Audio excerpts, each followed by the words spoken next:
God damn it. I did it again, guys. We have to find a new executive producer. Son of a gun. I was all excited. Ho, ho, ho. Merry Christmas. All that good stuff. Happy holidays. This is the BumCast. I am your host, HBIC, the head bum in charge, along with Baloney, the Southside bum, Dougie Freshness. And, all right, little minor technical difficulties, but Peter, that you did the new intro. I said last week, at time to probably retire the Bears one for the year because I just can't get hyped anymore about the hype video has run its course after 9 losses in a row.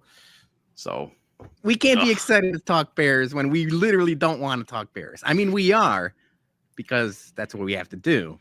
But yeah, the intro has run amok. Like next year, we'll do a new one for Bear season. We'll be excited once again. We'll drink the Kool-Aid. But for now, that was a, we got the Christmas intro going. And then let me just do something quick for today because it's the Christmas season. That's right. All right. So, guys, I am actually rare occasion. I am drinking tonight on the pod. So this might go off the rails pretty quickly towards the end because I'm popping one of the bourbon counties. This is the vanilla rye. Nice. Yeah. 14% alcohol. So let's fucking go on that. All right. So now I know when we were at Rare Day, you didn't really like that one. No. Thoughts today? It's much better. I think, and also because when you were over a couple weeks ago, we did the macaroon stout, and that one we thought was the worst one. I dumped it. Aaron dumped it. Like, it was bad. And you told me, you're like, oh yeah, like I've heard that, from the bottle, it's much better. And people have been saying it's one of the best ones. I'm like, bullshit. Let's split it. Popped it. And fuck, they were right. Like that macaroon was phenomenal. So this one does not feel like I'm drinking pure vanilla extract. It's still a little sweet for me, but much better in the bottle than it was off that keg. Oh yeah. Yeah, I mean, it's going to happen from time to time, with those kegs and stuff like that. You don't know what part of the barrel you're getting, So, sometimes you might get way too many adjuncts in it. Happens. Yeah. So, guys, how was your weekend? Mine was pretty eventful. I plowed through some mimosas. Go look at that video while you guys are once this episode is over. Go look at Dougie's mimosa video right here on this YouTube channel. That's some work, Dougie. That was like a full 8-hour shift that you put. Yeah, I can say that I'm not really, for the most part, a big mimosa guy, but I was like, you know what? I woke up, I was feeling it, and I just went to town, and I was like, you know what? I'm like, I'm going to document this. So I decided to go ahead and document it. It was really nice. Chicago Dogs put on a pretty damn good brunch. It was cool. It was like $45, all you can drink, bottomless mimosas, and, kids got to hang out with Santa. Daddy got drunk. Life's good. Was it at least a decent prosecco?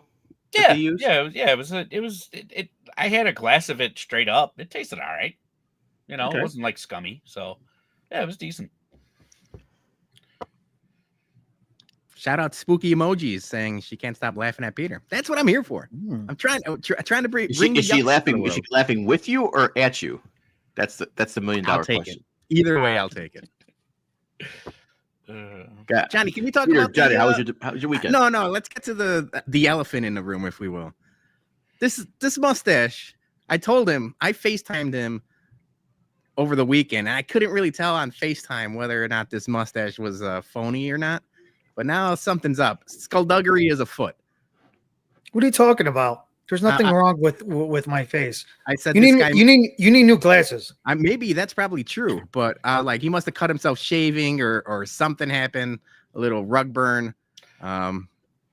What's happening here? Am I the only one? Am I crazy? Am I taking crazy pills? No, you're not crazy, Peter. It looks. Yeah, it looks like an old Burt Reynolds mustache there. You know what? Hey, we're all getting a little bit older. Maybe he just hit it with a little just for men. That's why maybe it's looking. Did Johnny go to Turkey recently? Yeah. He went with the mustache plugs. I got it even more bushier. So Hello. listen, Bush is back.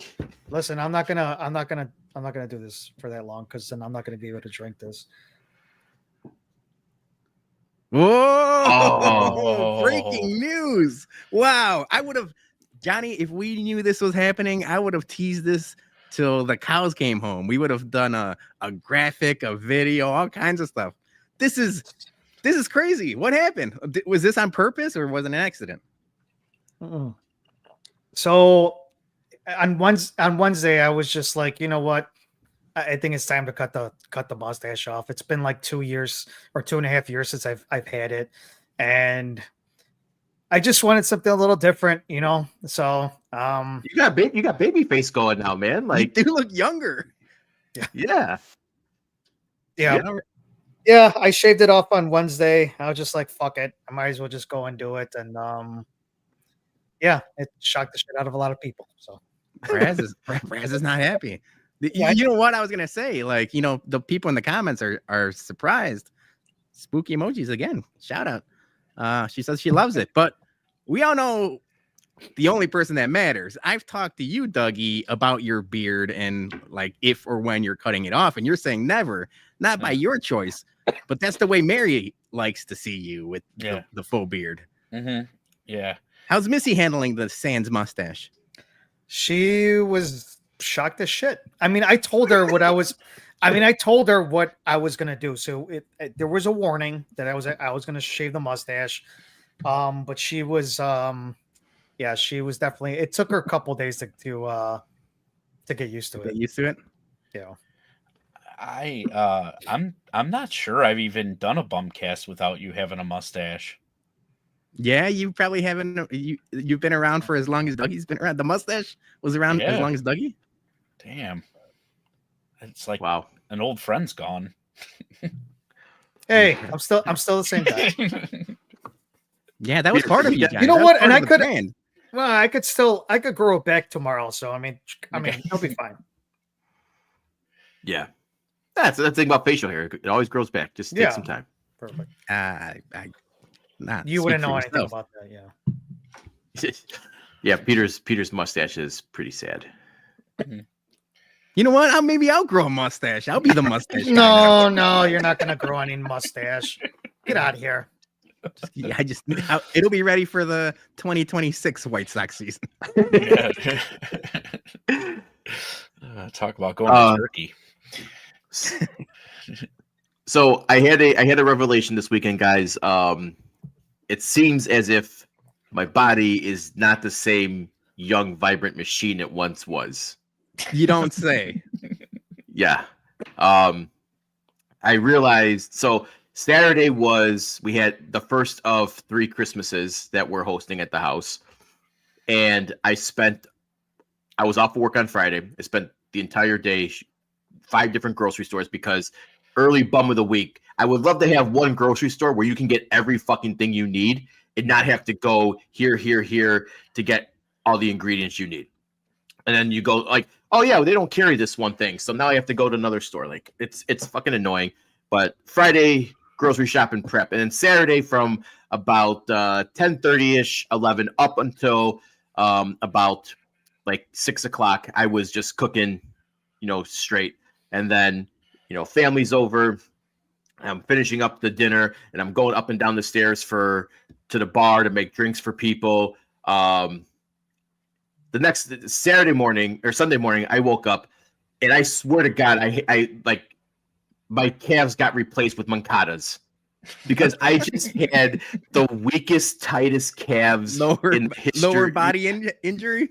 My whole legs were just tight and mush, and you know what? Veteran mistake by me for not stretching before all that, because I didn't really think. But I had mancata legs Sunday morning, man. You would have put me on the DL for 15 days, because that was not standing consistently throughout the day and then going up and down steps. Not fun. Mm-hmm. It's just the same way. 9 innings in and out of the dugout. It's hard. Yeah, you can't complain about the Bears and the White Sox injuries anymore. You can't be getting hurt celebrating Christmas, my man. That's tough. You're gonna need the Herm Schneider magic spray. I should have came over and just sprayed you like that soccer player spray. I got like a massage gun. I should probably just, during the pod, just go up and down my calves here. It's 2 days later and they're still sore, man. Like this is not good. You do that right now, no one in the comment section will believe you that that's a massage gun. Yeah. Nope. Dougie, but you obviously you shared a picture of your menu that you're making for Christmas. Yeah. How long are you standing in the kitchen for throughout the day? Yeah, it's gonna be a grind, man. I just laid it all out. I'm gonna be starting at like 5 o'clock in the morning on Christmas to be ready probably about like 1 o'clock ish. So yeah, it's gonna be a grind. And dude, absolutely what you said with the stores, like I get it, it's the holiday season, but not only like not all the stores carry everything, like stores are out of everything, like basic shit, like fucking like cut green beans, like that shit that's like that should be in stock. I don't know. Been a rough season for grocery stores. Yeah. 5 grocery stores and then bad hamstrings, but it was a good time Saturday. I just have to, Christmas Eve's tomorrow. I'm not cooking that, but I got to cook on Christmas Day. So I'm going to stretch. I'm going to do something that I'm going to do something that Eloy never heard of before, and I'm going to stretch the fuck out of my calves, and hopefully that helps me on a 26. So, all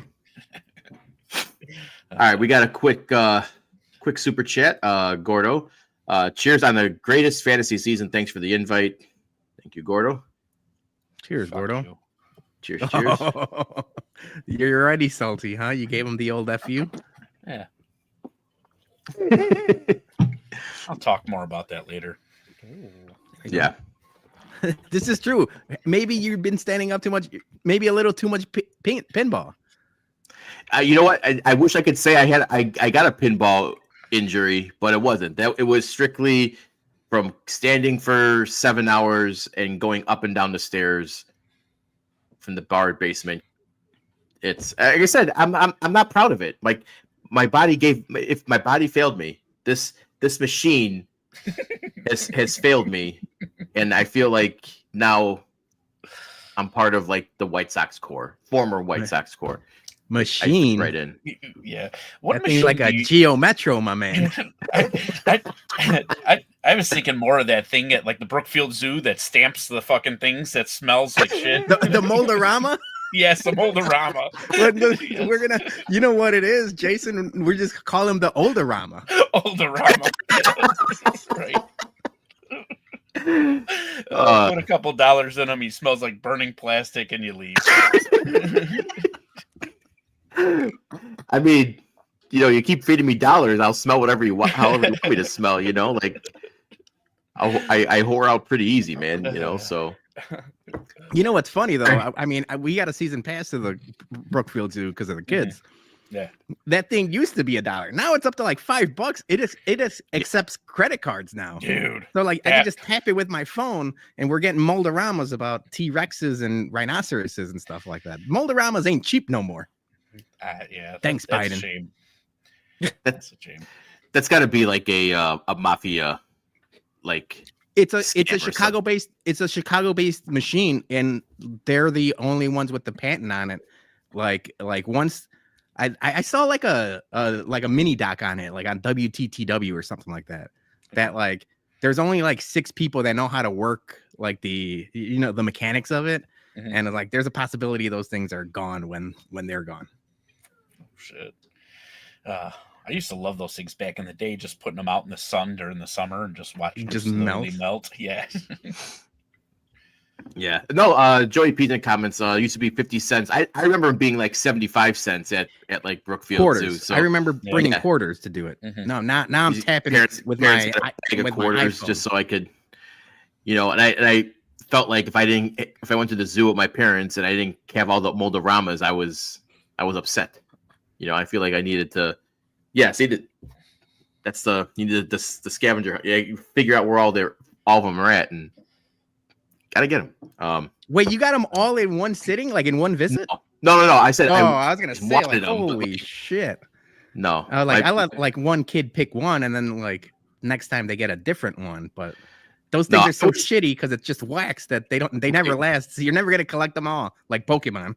You can't have them. I was an only child growing up, but like even my parents didn't spoil me that much. Even my dad had a limit on like, all right, you get like 2 and that's it. All right. So before we get into some fun and some bears and some nonsense and all that good stuff, we have, as we announced last week on the podcast, we have in a couple of weeks coming up at the Ramova Theater in Bridgeport as our Blackhawks watch party on January 10th, but freshly added because we love you all. It's a $25 Blackhawks party package, so you get 12-ounce craft beers from puck drop to 1 hour after the game. It's the best deal in town. You won't find a better deal anywhere else for all your tasty beverage needs. We're going to have some merch there for sale as well. We're going to have some hats, and then we're going to be having some whiskey shots being passed out. So it's going to be a good time. It's going to be a great time. It's good. Dead of winter. No one's got anything really going on. So after if you're not doing the dry January, come out, watch it with us, drink with us, and it's going to be a great time at the Ramova. If you are doing the dry January, the event is free. If you don't want the $25 party package, you can just come and watch a Blackhawks game, and it's an original 6 matchup. So even if you are doing dry January, maybe you be the designated driver for a couple 2-3 friends that want to partake in the party packages. Fun for everybody. And we're going to have fun. We're going to try to figure something out for intermission, maybe a little bit of music, maybe a little bit of, trivia with the bums or something. It's going to be awesome. So I can't wait. I know all 4 of us are excited about it. And then Road Dog's in the comments. NA beers too. So there you go. Covering all bases. Yep. Yeah. So as Peter mentioned, it is free with RSVP. The $25 package is optional, but I mean, where are you going to find that? It's basically a 3.5 hour deal, right? So anything over a couple 2-3 beers, you're already paid for yourself, man. So don't sleep on that. Get that. If you already RSVP, just go back to the link on our Twitter page. It's pinned. Go back in, add on the package, and you're Gucci. Yeah. And if you have any questions about it, hit us up. DMs are open, Instagram, Twitter. We're more than willing to answer anything else like that. People have asked about parking and everything else. You got questions, we'll answer them. Yeah. Real quick, Peter, you got a rager going on upstairs in your house? Can you hear him? Yeah. So, dude, last day of school was Friday. I need school to be back, man. I think winter break. I will vote for the first president that says like no more breaks for kids because they've been off of school for 1 day, and I swear to God, it's like the 2 bush. Do you remember the bushwhackers from the 1980s? Oh yeah. They're just bouncing off walls, swinging at things, probably like licking armpits. Like who knows? Like they're the bushwhackers right now. They're being so loud. So yeah, I might have to mute myself. They'll eventually tire themselves out. So no, he's still got an hour left. He goes to bed around 8:45. So maybe by the time we talk Bears, he'll be sound asleep. Bears talk will put anyone to sleep nowadays, right? So have him tune into the podcast, and then hearing us talk about how bad we are will definitely put him to sleep. All right, but before we get into Bears talk, we have to bring back one of our new recurring segments, and that is the Tweet Police.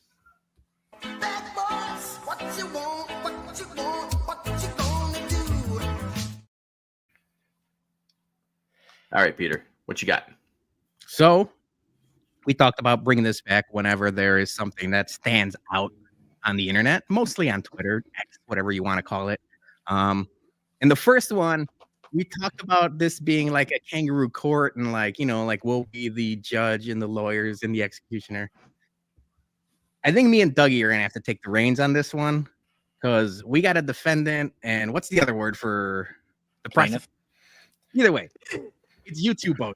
You two bozos almost ruined Christmas for the bums. So we're going to start with the original tweet. Johnny, take it away. This is your tweet. You said it's beautiful. And it is a beautiful Miller High Life gingerbread dive bar. And I was like, that thing's awesome. Granted, when you posted this, Julie asked me, I thought you got it. I know you said you never took claim that like this was your tweet, but the way it's like, I thought this was your kitchen. I'm like, holy shit, this thing's awesome. No, so I don't do that. I don't like going and do something like that. All I just put down was it's beautiful. If I would have put something down maybe a little bit different, maybe people would have thought, hey, that wasn't mine. And somebody did ask me in the comments before Jason came over to me and told me that. I said, no, this is not mine. I saw it somewhere else, and I just put it up there because I thought it was pretty cool. Now It this is thing, cool. yeah. So a lot of people were saying all this stuff. I never once claimed it, not even on the tweet. And then we can move on to this next slide that you have over here. So the next one is from HBIC, and he says, "Wait, so Windy City Rebel posted this picture to make it seem as if he got it when it actually wasn't him." Boom.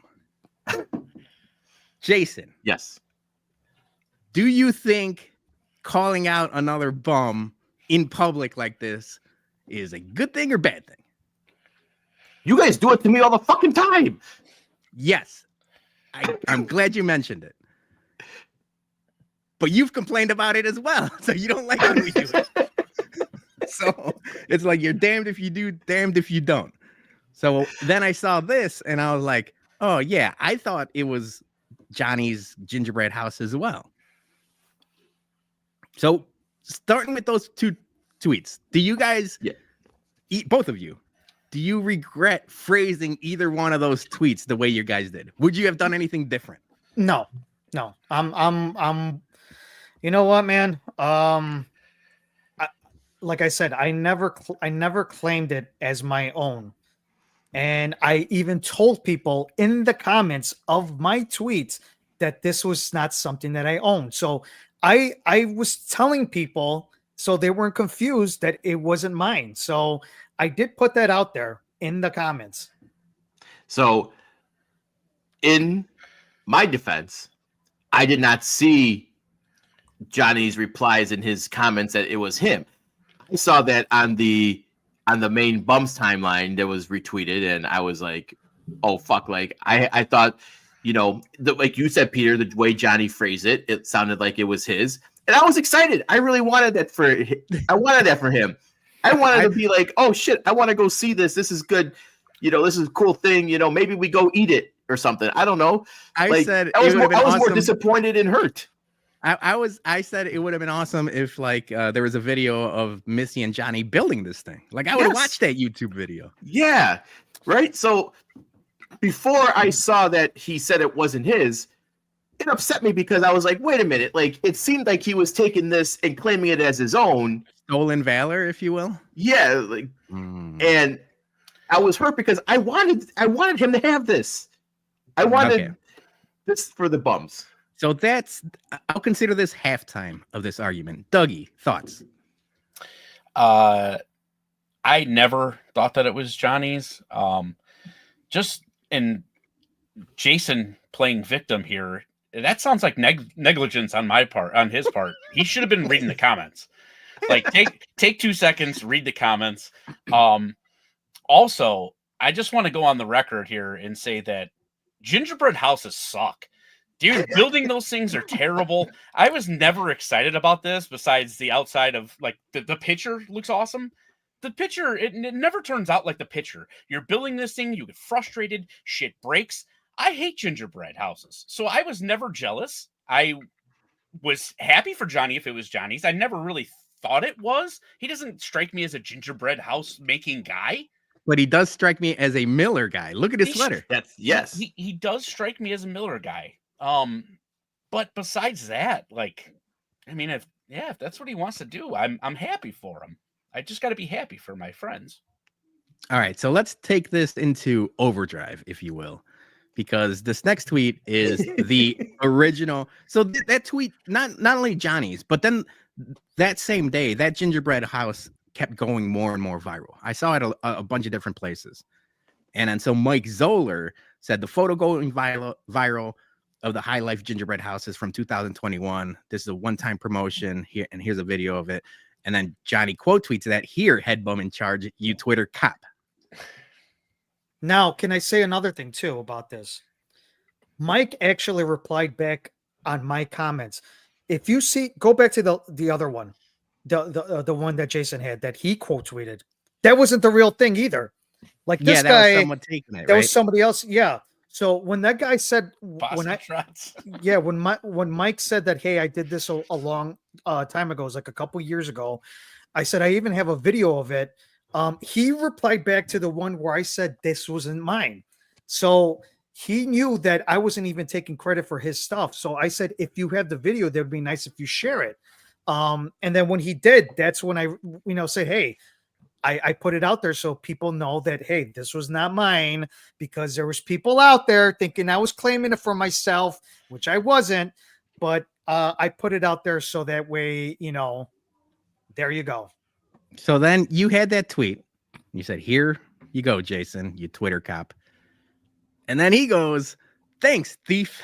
And then Johnny goes, "Once again, never claimed it. Had baby in charge." And then Jason says, "Quit acting like a little bitch. I called you out on it." And it said, "Dude," Johnny says, "Dude, you're the one acting like a little bitch. Head bitch in charge." And then Jason says, "Southside bitch." So that's when we really got into overdrive. And Julie turns to me and she says, like, should they, whether or not it's serious or not, she's like, should they be fighting like this? And my immediate thought was, yes, it's great for business. I loved every second of this. If this was like pro wrestling, this is ratings, baby. So I enjoyed it. Now, what do you guys have to say about this sequence of events? Hey man, if somebody's gonna start calling me out and stuff like that, I mean, I'm not gonna start backing down and shit. So I mean, he wanted to go there calling me a thief, which I wasn't. I never claimed that it was as my own, and he started going at me with that. So I got to reply back, and at that point when he said the Southside bitch, it was just kind of going nowhere after that point. So I was just well, yeah, that's where it ended. I'm like, fuck this. I'm not gonna continue this on because it just doesn't make any sense at this point. So, I was busy cooking anyways.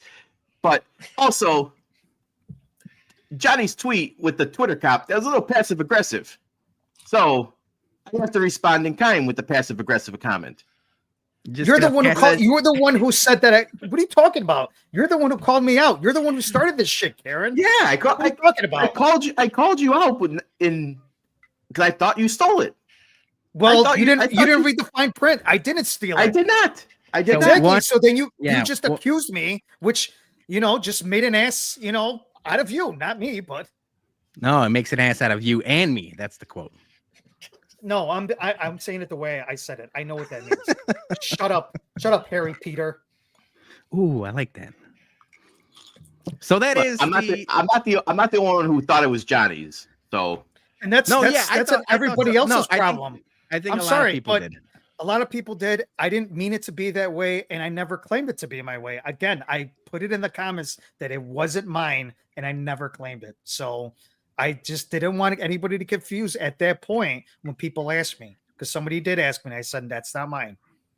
All right. So typically when we do the Twitter police, we all give judgments. Considering that two of the people here are part of this case, and it's a conflict of interest because I am related to one of them. Dougie, you're the only person giving out punishments. Everyone else, no, nothing. All right. So I'm going to say offsetting penalties. Okay. But Jason is going to get a fine from the league just because he doesn't read comments, and he's notorious for not reading through on stuff. Hold on. Like no, Doug.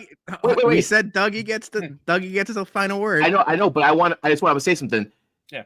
Like I would only see comments if we're mutual friends, unless I clicked into it. So like if people were replying to it and it was someone we had a mutual, I would have seen it. But I'm not under any obligation to go read all details, assuming that there's going to be more details in a tweet.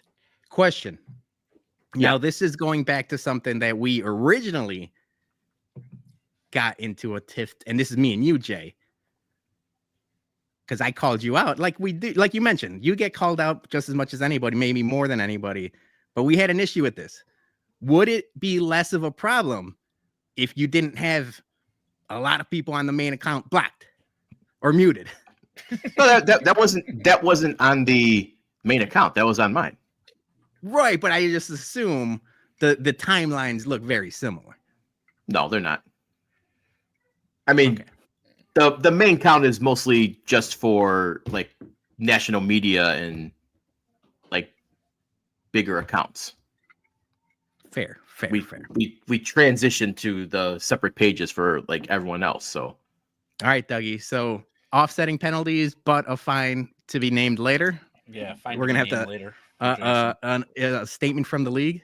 Yeah, from the league. I was really hoping Jason was going to come at me harder there because I was just going to interrupt him and be like, "I'm going to hold you in contempt if you say another word."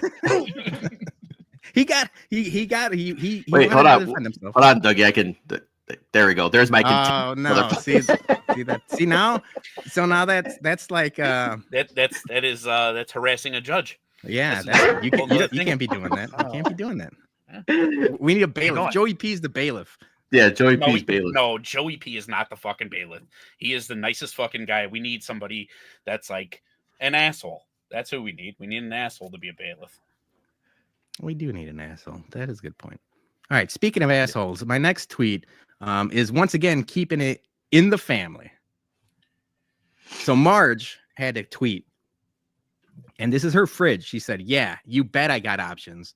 And right away, Dougie fired off a quick power rankings of the sodas in her fridge. For the people listening on the podcast, I'll let you know it's AW Root Beer, Cherry Coke, Sprite, RC. No, RC was one. No, I'm just looking at the picture. RC, Dr. Pepper, Coca-Cola, Fanta, 7-Up, the what is it, like the strawberry daiquiri or no, Shirley Temple, yep. And then cherry Pepsi. Mm-hmm.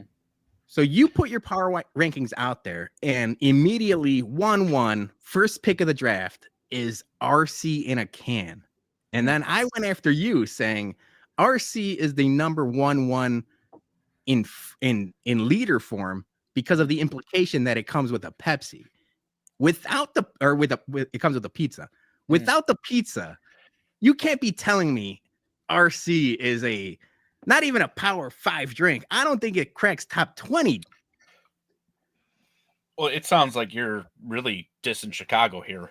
I stay true to my roots, and I 100% will say, and you could ask Mary too, RC is my favorite cola. That is wild. That's a wild. Yeah, I'm going to have to say that if every single Chicago tavern style pizza place went out of business, RC is the first one to fall. They are contingent. RC does not exist without Chicago tavern style pizza. No one's going to the store and buying 2 liters or cans of RC, except maybe Marge. But I'm going to guess that was probably left over by someone she had brought to a house, because no one buys RC in the can. Or it comes in a 2 liter. It comes in a 2 liter with the pizza. Yeah. Or sometimes if you buy a pizza by the slice, they will give you the RC. And maybe Marge bought pizza by the slice and didn't even drink the RC. That's probably why it's in the fridge. Yeah, I was also going to say, in her defense, it doesn't look like a 2 liter could stand upright in that fridge. So, so she probably needs to go with cans. So I'm not a big soda guy to begin with. Same. So, but when I saw that RC was 1, the rest of your rankings looks great. Like I liked all of that, but RC 1 was crazy. Johnny, you got any cola thoughts? Wait, I had to step away for a quick second. So do you guys not like RC? I like RC in a liter with pizza. Without the pizza, I think RC standing by itself is not like a top.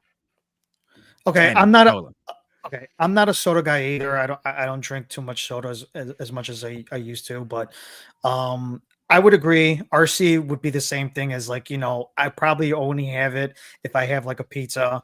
And it has to be a Chicago pizza. I'm not having it with like Pizza Hut or Domino's, Domino's, or yeah. Little Caesars or whatever thing like that. I'm talking about, how you said Chicago style pizza. I'm a Pepsi person. I would put Pepsi up there as number one. RC, I don't know if that I would have it as my power ranking up there, but if we're ranking Marge's refrigerator, I mean, I probably would put it like last. Yeah. It's just because it's not something that I get all the time. Like, if you go to parties, what's like the number one thing that, not number one thing, but the most choices that anybody get is either Pepsi, Coke, Sprite, or 7-Up, and maybe AEW. I was gonna say our parties, because our Tias and tequila squirt 1-1, baby. Yeah, squirt. Yeah, squirt too. Yeah. Depending on the party. Yeah. Yeah, if I'm at a house party and I open up the fridge, I can guarantee you RC is going to be my last choice of an option, and Dr. Pepper would probably be my second to last choice because maybe wait, hold on. Maybe Fanta strawberry. Yeah, Fanta strawberry. Fanta strawberry, and then Dr. Pepper. I would take everything else ahead of that. Man, I was gonna put Cherry Coke 1 and Dr. Pepper 2. I fuck with the Cherry Coke Dr. Pepper. But when you have Cherry Coke and Dr. Pepper up against each other, Cherry Coke is going to be always. Yeah, but I'm still 9 times out of 10, it's going to be picked. But I'm picking Dr. Pepper before I pick like just regular, like Coca-Cola or Pepsi. Oh shit! Regular, yeah. I think I probably cola picked the does regular. nothing for me. Why is there so many pops in that fridge? I was gonna say, shout out to Marge, MVP. She's got a good amount of options. No, it is. I'm that's just I've never seen that many pop. Yeah. All right, we got one more, and I wish I should have gave them a heads up. So the Boneheads and Brewskis podcast, they're close friends of ours.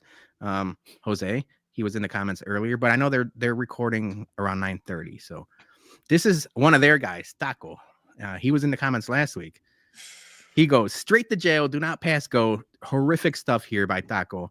So this guy has I was going to say bowl, but it's not even a bowl. It's a plate of popcorn. Unheard of, by the way. A plate of popcorn. And he put spicy ketchup all over that thing. Everyone else in the Twitter comments of this tweet were, tossing him straight to jail, like giving him crap. I thought it's not the worst thing I've seen in the world. But maybe that's just me. What do you guys think? Straight to jail. That's jail time. That's immediate jail time for that. I mean, first off, I thought that was that mac and cheese, and I'm like, that would have been worse. Okay, maybe barbecue sauce on mac and cheese. I could maybe see an argument for it, but ketchup and popcorn, no, I can't see it. That's straight to jail. Yeah, that doesn't sound good at all. Yeah, well, it's straight to jail with this. But if he's also mixing that with what looks like a Starbucks coffee on the side of it, that's death sentence. That's straight. That's death sentence for your intestines. Yes. Yeah, he's going straight to the chair. Straight to the chair on this one. So Joey P's in the comments, and that's the only reason I was gonna give him a little bit of credit. And it's like, I got uncles, I had cousins, everybody. I've done it every once in a while, not really. But Salsa Valentina on popcorn is really good. Now, the only thing is you got to go easy on it because then it gets the popcorn super soggy, and you don't want that. But these guys are from Texas, and he's got Whataburger spicy ketchup. My guess is that's their version of Valentina. No, that shouldn't be. No, we all come from the same branch. Like that's still unacceptable. Like to me, like the ketchup thing. Like, yes, I've done the whole Valentina thing on popcorn or chips or whatever like that. Yeah, and chips. But ketchup, like I said, if this is what he likes, this is what he likes. I'm not dogging him whatsoever, but it's just, it's not something I would put on popcorn. I'm not even a big popcorn fan to begin with. Like I'm not big on popcorn. I just think Road Dog's got a good point there. Are you eating this with a spoon?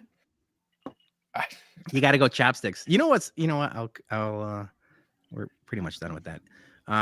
Julie is a big fan of the Flamin' Hot Cheetos. Yeah. But obviously, that leaves like the Flamin' Hot dust in your hands. And when you got 2 kids, they can't be, it's a problem. So Julie got like these, like almost like forks for your finger. It's almost like chopsticks. I got to make a video of that because I've been using them for like whenever I do like anything with hot sauce. Yeah. It's almost like chopsticks for your fingers. It's an awesome invention. It's like the little thimbles that people wear, like for like doing paper and stuff. It's like a 3-pronged, like almost like mini fork for your hands. So you could like, it still fits in a bag or a bowl, and like if you have hot sauce or anything like that, it you won't get on your fingers. I gotta make a video of that. It would be so cool. A great invention. Like on each one of those was like another little hand. It's like little hands grabbing it. That would be awesome. Also with the little fingers, Peter, like the little finger chopsticks, I feel like that's gonna fall into Rule 34. Oh, I know what that means, but next subject. All right, yeah. Unfortunately, we have to pay before we get into some bear stuff. We have to pay a quick bill. The original Chickies Beef and Chickies Banquet is a proud sponsor of the BumCast. Are you trying to find a venue for a meeting or party? Allow Chickies to provide you with the at-home atmosphere without all the hassles and cleanup associated with hosting at your house. Chickies provides a blank slate for you and your party planner to work with. Customized menus are available upon request. Banquet Hall is located right next to Chickies Beef on Roosevelt Road in Hillside. They can host all types of events, including birthdays, showers, and even wedding receptions. Best of all, there is no rental fee. So call Brittany to plan your next event at 630-400-2876 and tell them the bum sent you. All right, we are going to do our Christmas Royal Rumble next segment. But unfortunately, we do have to talk a little bit about the Bears game that happened yesterday. And I don't want to spend too much time on this because I feel like it's going to ruin the holiday season, the festive joy and everything. So obviously, the Bears, they lost 9 in a row. We know probably by now that Thomas Brown isn't going to be coming back. He's failed miserably as interim head coach. Eric Washington failed miserably as defensive coordinator. The one thing I want to talk to you guys about, actually just 2 things. Number one is the trick play that the Bears fell for, which we can talk about that first. The second thing I want to talk to you guys about is how good Caleb looked with some of those throws yesterday, because I feel like that game he took a nice step in his development with some of those tight window throws, back shoulder over, like whatever you want to call them. Like there was some nice, but first, the Bears fell for a trick play that was named the Stumble Bum, which was concocted by Ben Johnson, future Bears head coach, knock on wood, because he watched the tape of a Bears-Packers game where the Bears fell for almost the exact same thing where Jordan Love stumbled, really fell over, and they still got a long play off it. So the fact that he's like, I'm going to take this inspiration, make up a trick play, and then use it against you, isn't that the epitome of just fucking an embarrassment of the season already? Yeah, I guess. I mean, yeah, they should be embarrassed. The way that trick play was like designed, and I saw someone breaking it down. I think it was on TikTok or something. And they did the all 22, and obviously, like they both stumble. The running back and Jared Goff both stumble, and immediately the Bears defense are so aggressive, and rightfully so. When you see someone on the ground, that's one, like, oh, we got to go sack them, or 2, we got to go pick up a live football. So it just draws everybody in, all of the linebackers, all of the safety, everyone just immediately diving straight down. And then he gets up and throws a pass over the top. For a touchdown. I just thought it was so smart of Ben Johnson. And people on Twitter was saying, like, why would you waste that against someone like the Bears? In my immediate reaction, and it was someone else tweeting it as well, that's like a nice little check mark on your resume when you go interview them at the end of the year, because the reports are out there. He might be interested. The Bears are interested as well. They're gonna have a talking at the end of the season, or once the Lions are out of the playoffs. And that was his audition. That was a live audition. It's going to be like, look what I can do, and look what you're missing, and this is how smart I am, and this is how dumb you are. Give me all the money in the world. And if I'm the Bears, blank check, baby. So 2 things about that play that I don't know if you guys are aware of. A1, everybody on the sideline knew that they were calling that play, and they had everybody on the Lions team yell ball. So the entire team is yelling like it's a fumble like they normally would. That is a complete psych out. 2, Ben Johnson had such confidence in this play. He asked Jared Goff if he felt comfortable literally fumbling the ball and picking it up off the ground. I saw that in the press conference. I mean, if that doesn't say something about how poor this team is playing right now, they are intentionally fumbling for a play, or wanted to, thinking that they could recover it and still score a touchdown. I got nothing. I mean, this team gave up a long time ago. So, Yeah. Back to what Jason was saying about Caleb and some of the throws that he was throwing. I did look at Chicago Bears single season passing yard leaders, and he's getting close now. I don't think he's going to hit that Eric Kramer one, but it's you never know. I mean, he had 300 yards yesterday. 334. Yeah, 334. He's definitely gonna pass up some of Jay Cutler's ones. I mean, Jay Cutler has like the top 4. So, but for a Bears rookie to do something like that, which I've never seen any Bears rookie to do. Yes, he's had some lows, some things that he, bonehead mistakes as he's done, but there's a lot of good that Caleb's doing with a crappy offensive line, a crappy now like just basically coaching staff as well too. And that one at the Keenan Allen that he threw, beautiful. I mean, that was perfect. I'm very, like, I don't know about you guys, but I am very happy with at least the way where Caleb is going. We get that offensive minded coach to come in here and develop Caleb Williams. There was a report about Jared Goff back in 2022 when he came to the Lions. He thought he was going to be benched. He thought he was not going to be like, the starter and all that. And he said that Dan Campbell was one of the reasons why, he developed to an even better quarterback. And look at where he's at right now. I mean, the Lions are the most wins that they've ever had in franchise history. They're rocking like pretty on all cylinders here. And this was without David Montgomery as well too. So if we get the right coach to coach Caleb Williams and take us to the next level, yeah, I agree. You have to open up the checkbook. You can't be fucking this up this time around. You still got a lot of draft picks going into next season. Where you got like top like 4 of them, like what in we got top 3, a first and 2 seconds. Yeah. So I mean, you can't fuck this up. You can't, and you get who you ever need to get to develop Caleb Williams. But Jason, I agree. He did a lot of good things in that game. That is also very exciting going into next year. Yeah.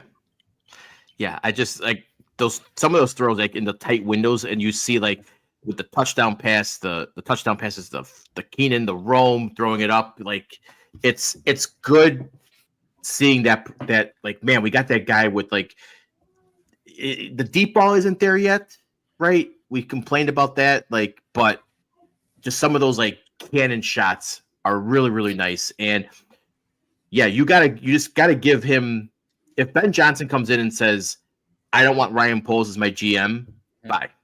Yeah, instantly. You give him, you like, okay, who would you like to bring? Who are your guys that you would like to see as GM?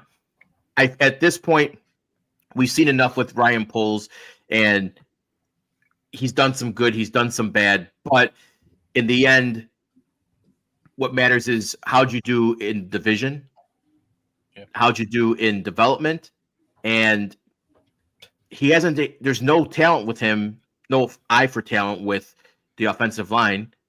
He's 2 wins in the division. We're not taking the North and never giving it back. Absolutely fucking not. So if Ben Johnson says, I would like the assistant GM from the Lions or whoever it is to come over, fine with me. Whatever we need to do, because that game yesterday, we kind of all knew that they were going to probably throw up like 40 points on the Bears. That defense is checked out, and the offense still put up a fight. Like, I'm not gonna take anything away from the way that Caleb Williams played, and it was good to see that they finally started running the ball a little more, because that's one of the downsides with this team the past few weeks is it seems like they get away from the run. DeAndre Swift gets tackled behind the line of scrimmage, or they don't get a good block and they just give up on it right away. And then Caleb's chucking the ball and throwing it and getting sacked.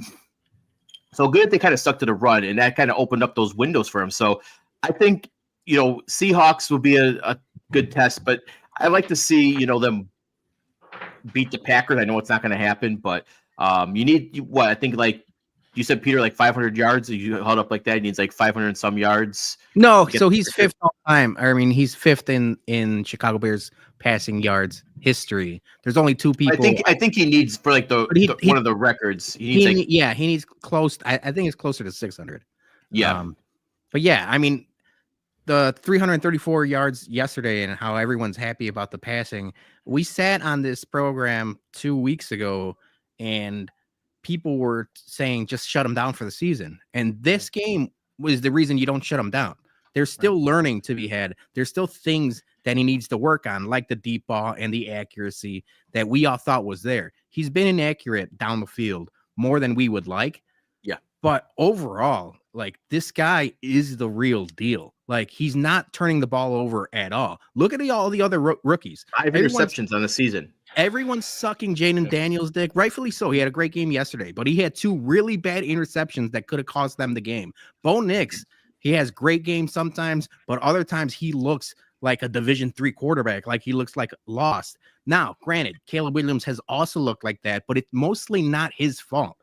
It's mostly been because of the offensive line and things like that. But the fact that Caleb Williams is, I mean, how many games without an interception is it now? It's damn near half a season. He hasn't since I think the last interception he threw was in Jacksonville or against Jacksonville in London. Yeah, so that's damn near half a season without an interception. That's awesome. Yeah. Now, the other argument to that point is that he's still too tentative and he's just not letting it rip. And maybe you want a little more of that gunslinger mentality. But playing in these games, whether or not you're in it, that's how you learn. And that's how a rookie gets better. Seattle is going to be a good test and the Packers are going to be a good test. If he throws for 300 yards in the next 2 games, we're going to be feeling really good going into next season.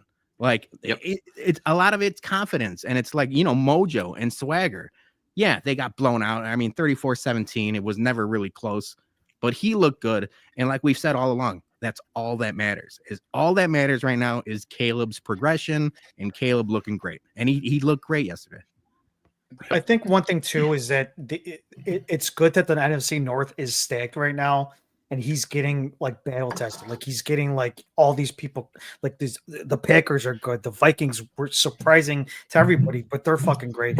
Lions, I think for the most part, everybody knew they were going to be good. They look like the NFC champions here. They're just looking good on all cylinders. And this is without Aiden Hutchinson as well too. They're their best edge as well. Yeah. But I think this is, like I said, we look at the stuff, we're disappointed. We're like, gosh, we lost 9 in a row. Yes, we had high expectations for this team because we had all these wide receivers. We thought we were going to be in a better spot. We knew that the offensive line was going to be shaky, but we thought, getting back to week 1 and stuff like that, it looked like we were going to be like a playoff team. And we could have. If things didn't happen the way they did, Hail Mary. Who knows how this season would have went. But it is what it is right now. We lost 9 in a row. We're not in a good point. We're talking about coaching again here and possibly getting another GM. But I think this is good for Caleb. Like I said, you have to have, failure in a lot of things in order to be successful, later down the road. That's what happens with a lot of these, I'm not saying that, Caleb's going to turn into Michael Jordan, but Michael Jordan preaches it all the time. The amount of failures that he had in his career that made him a lot more tougher, made him a lot more battle ready. All those Pistons games that he did. Yeah. Look at what he had to do. This is kind of like the same thing. All the stuff that Caleb is enduring right now with the Packers and the Vikings and the Lions. This is going to be good because they're not going to go away. The Packers are a young team, so they're not going to go away anytime soon. The Lions, I don't know. I don't know if they're in like a little bit of cap hell or not, but they're going to still be, they're going to be still around. And then the Vikings, that was surprising with Sam Darnold. Like nobody didn't think that he was going to be good, and look at where he's at right now. So, and the question is, I don't know what's going to happen with JJ McCarthy. I'm pretty much they're going to just sit him there until Sam can't do it anymore. But yeah, like I think honestly, we going with Darnold. I think he might get a deal somewhere, like a nice big deal somewhere else now, and they'll go JJ McCarthy, and maybe the Vikings take a step back. Maybe next year if Ben Johnson leaves. And hopefully, God praying that he comes to the Bears. Maybe the Lions take a step back too now because maybe it's all Ben Johnson in his scheme, that's getting it than it is. Because like Jared Goff was just average in LA, and then he made it to a Super Bowl in LA. He did, but he wasn't the coaching was there. Yeah, that was a lot of Sean McVay too. Yeah. I mean, so like, but it's that question of was it Belichick or Brady, like. But I think again, like I think a lot of Ben Johnson's scheme and just coaching has helped Jared Goff. And I think if you take that away, maybe the Lions regress a bit. You kind of hope that, So that's the next step in the Bears' evolution is just whatever it takes. Yeah, it's like an Avengers Endgame, just everything, whatever it takes. Whatever it takes. Yeah, I mean, Johnny called it like you can't fuck this up. Because of what you just mentioned, the Vikings are good with whoever because Kevin O'Connell is a damn good coach, and I think he should be coach of the year. I mean, doing what he's doing with, Sam Darnold of all people.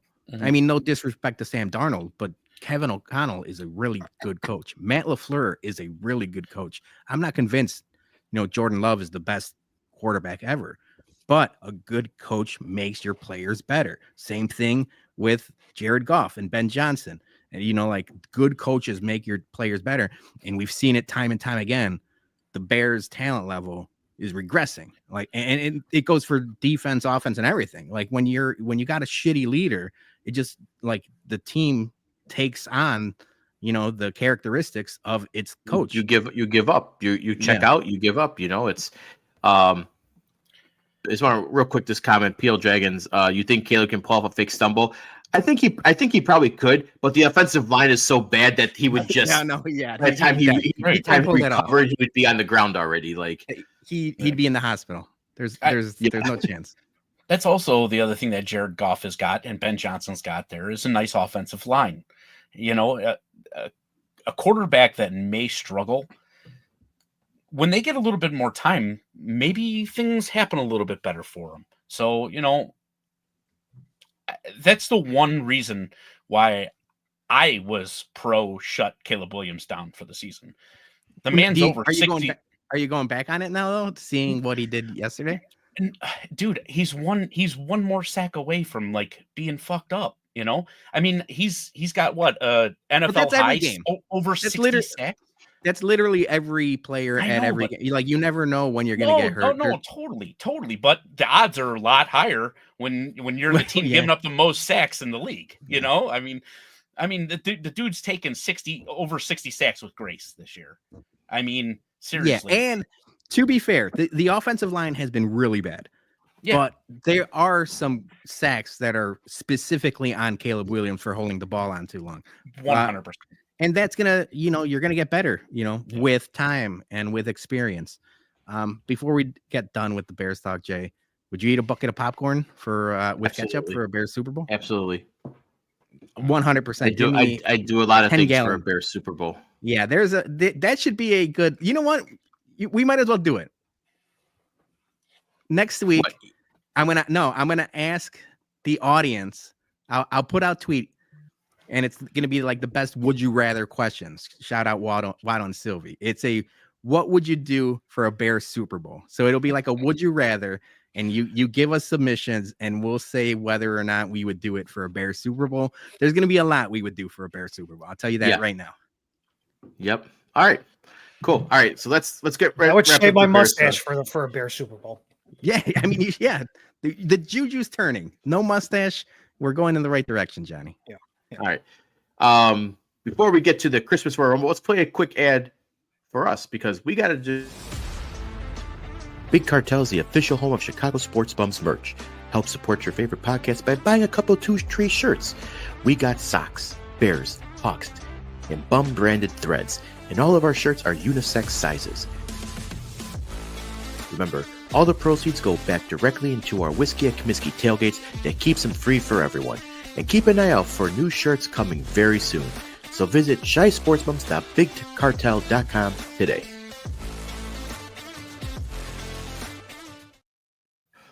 All right, we are bringing it back. We did it for Thanksgiving. It was such a fun hit, such a good time that we're decided to do it for Christmas gifts. So this is the Royal Rumble, King of the Hill, whatever you want to call it. But Peter, you did this one.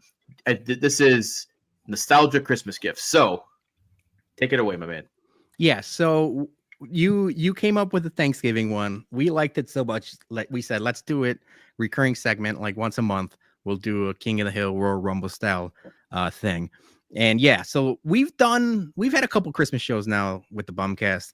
We've done like best Christmas presents ever, but now we're pitting them against each other. And these are all 80s, 90s Christmas toys. Some I've had, some I know Johnny was gifted in Christmas time, but I know this is going to relate to at least all four of us. So we're going to start with number one, and then I'm going to ask Dougie to pick a number, only because we're starting with Dougie because Jason and Johnny are still in Twitter jail from the tweet police earlier. I'll go at number 3. Well, no, we're starting with one, and then now we're going 3. So the first one is we're starting one, Teddy Ruxpin. For those that a little backstory for the Teddy Ruxpin, it was a talking bear that would teach you how to read. My man Johnny had a Teddy Ruxpin early on in life, and he would flaunt that thing around all over the family members. He also had the little glowworm that was like his buddy. Johnny thought he was hot shit because he had a bear that taught him how to read. Meanwhile, I was like reading the Chicago Sun-Times Peanuts to try to figure out what's A and B. So I've always been jealous of Johnny's Teddy Ruxpin. That's the backstory. All right, let's go with number 3. You said 3? Yeah, 3. Number 3 is how do I delete this? Jason, Hit escape. You have to highlight the whole shit. There you go. Oh, this is a squash match. No brainer on that one. This is a squash match. You picked a good number right away. Dougie, I'll let you take the lead, but I think this is a consensus. Yeah, Nintendo. I mean, Zelda, Mario Brothers, Mario 3, so many great Tecmo Bowl, like Duck Hunt. Yeah. Hours and hours of my childhood were spent on this. Sam Reed's nerd. Ain't no one trying to learn how to read when you're trying to beat Bald Bull in Mike Tyson's Punch Out. This thing might make a run. Yeah. Good call, Dougie. All right, so now let's just go down the line. You gotta delete the Teddy Ruxpin. Yeah, now. I'm deleting it. All right, Johnny, pick a number. I'm gonna go with 9. Number 9. So this is the Optimus Prime Transformer. If you guys remember, it was the semi truck turns into Optimus Prime, leader of the Transformer. I only have Optimus on there, but I'm considering all the toys. So just the Transformers as a whole. NES or Transformers? NES. Yeah. Yeah, I NES is. I mean, I had some Transformers, but I was more into like the G.I. Joe, than I was than Transformers. So yes, I will have to Ninja Turtles. I'd have to go with NES on this again. No spoiler alert, but Optimus Prime died in that movie. That was kind of messed up, right? I remember It was that. a sad. It was sad for That yes. was kind of bullshit that they killed off the main character. Sorry I if was not I ready for ruined that it for anybody, but as a 6-year-old. Haven't seen it yet. All right, Oh, so shit, I'm NES sorry.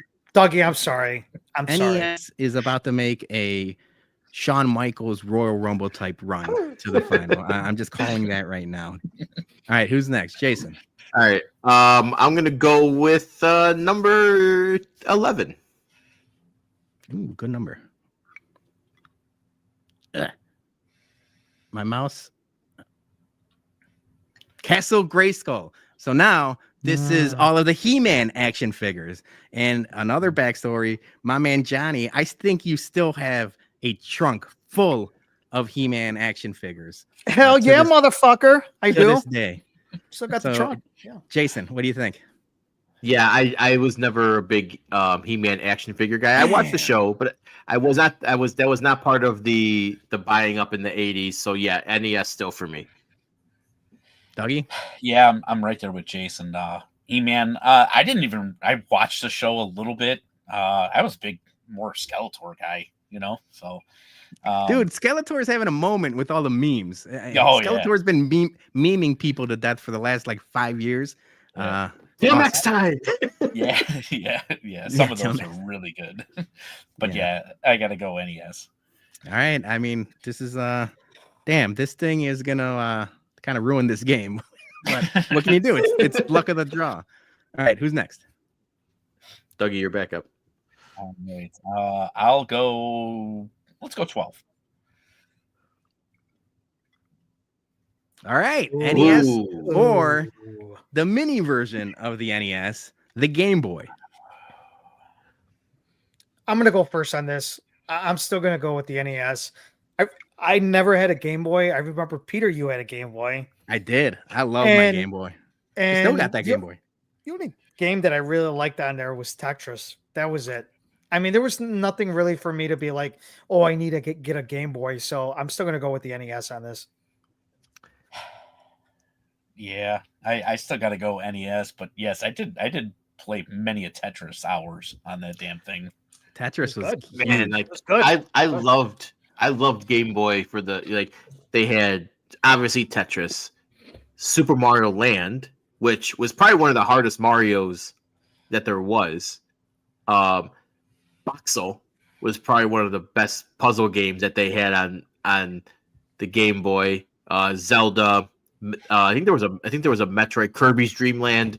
A lot of great games on the Game Boy. The problem is that motherfucker took 4 AA batteries, and after an hour of playing, your screen is, pretty much like just a, mirage of what am I seeing here? Like when that bright red light starts going dull, you're in trouble. I'm like, fuck, I gotta go ride my bike to Walgreens or gotta ask your mom to go to Jewel so we could get more batteries. So dude, Game Boys, shout out Game Boys. They kept Duracell. I mean, Duracell's never going out of but my parents should have probably bought stock in Duracell as soon as I got a Game Boy. Yeah.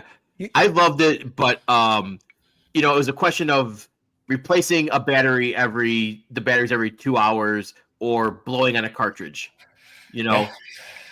So I'm gonna still have to go with Nintendo. Yeah, I'm gonna say right now, and I don't even know if you have it in any of those little squares over here. I thought Game Gear was a lot better than Game Boy. Yeah, but that's the step up. Now I'm talking 16 bits instead of 8 bits.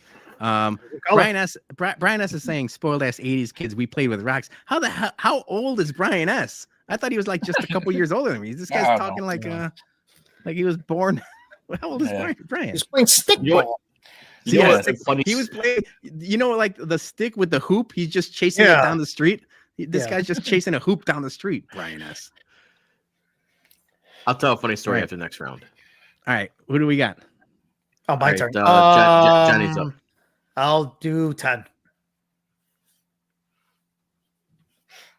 All right, so this is a Discman, a Sony Discman, or Walkman, if you will. But yeah, I remember getting this when right around like 6th, 7th grade. Playing Green Day's Dookie, and and Rancid's Out Come the Wolves, and that shit was a game changer. But NES is NES, so Johnny, you pick the number. You go first. Oh man, see, this is hard because like when the CD Walkman came out, well, at least for me, like I was a little bit older when I got it, so like Nintendo wasn't even like I didn't really care for it that much because they had the Super Nintendo. So, fuck no, I'm gonna still go with the Nintendo. That thing was just still like a nostalgic thing when I first got it. So I gotta go with NES. All right. So I'm still going with NES, and I'm going to tell you exactly why. The first generation of these Walkmen, they sucked. And You gotta it get the wasn't skip-proof one. It wasn't until the no skip. It wasn't until the no skip because, dude, any type of little movement, those motherfuckers would skip, and they were terrible. Yeah, you're right. You're 100% right at Dougie. Peter, I'm with you that it was Dookie. You know, on that, Green Day Dookie was like the first thing I remember listening to on my Walkman. The thing that sucked about that was, you know, that was like when we transitioned from like cassettes to CDs, and you couldn't be carrying around like a stack of CDs, so you had to like pick which, you know, like what CD you wanted to play, because that thing was like you couldn't even fit that in your pocket. So like you're holding it in your hand as you're walking around. Jason, typical. Maybe the nerds couldn't fit it in their pockets, but if you had a pair of Jinko jeans, you could fit 6-7 CDs and a Discman or Walkman in there. So you're all good to go. Or Lee pipes, if you will. Lee pipes. Cargo shorts, pants. Yeah. I'm still gonna. Yeah, no, you had to like PL Dragon says in the comments that you bought the CD folder. Yeah, that was for my car, you know, but not for my Walkman. Like, my Discman, dude, I loved my Discman or Walkman, whatever you want to call it. But yeah, I think I'm still going NES. Hey, what was your guys' first CD? Michael Jackson's Thriller. Mine was The Prodigy, Fat of the Land. Oh, that's a good one. That was a good one. So yeah, my first 3 CDs, and you could tell me which of the 3 was the odd man sticking out. It was Green Day Dookie, Rancid's Out Come the Wolves, and Shaquille O'Neal's Shaq Diesel.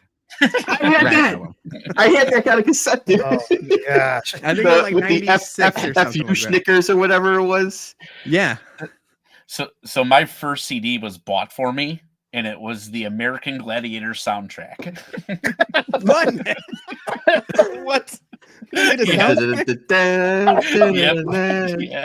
Yep.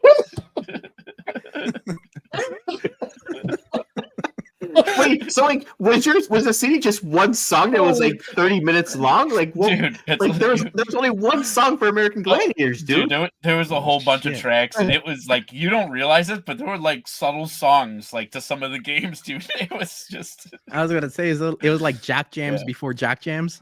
Pretty much, dude. That's just as funny as when Jason said he went to. What was that thing you went to? It was like a Teenage Mutant Ninja Turtles play or something. Ninja Turtles was my first concert. Yeah, your first. Oh, your first concert. Yeah. Yeah.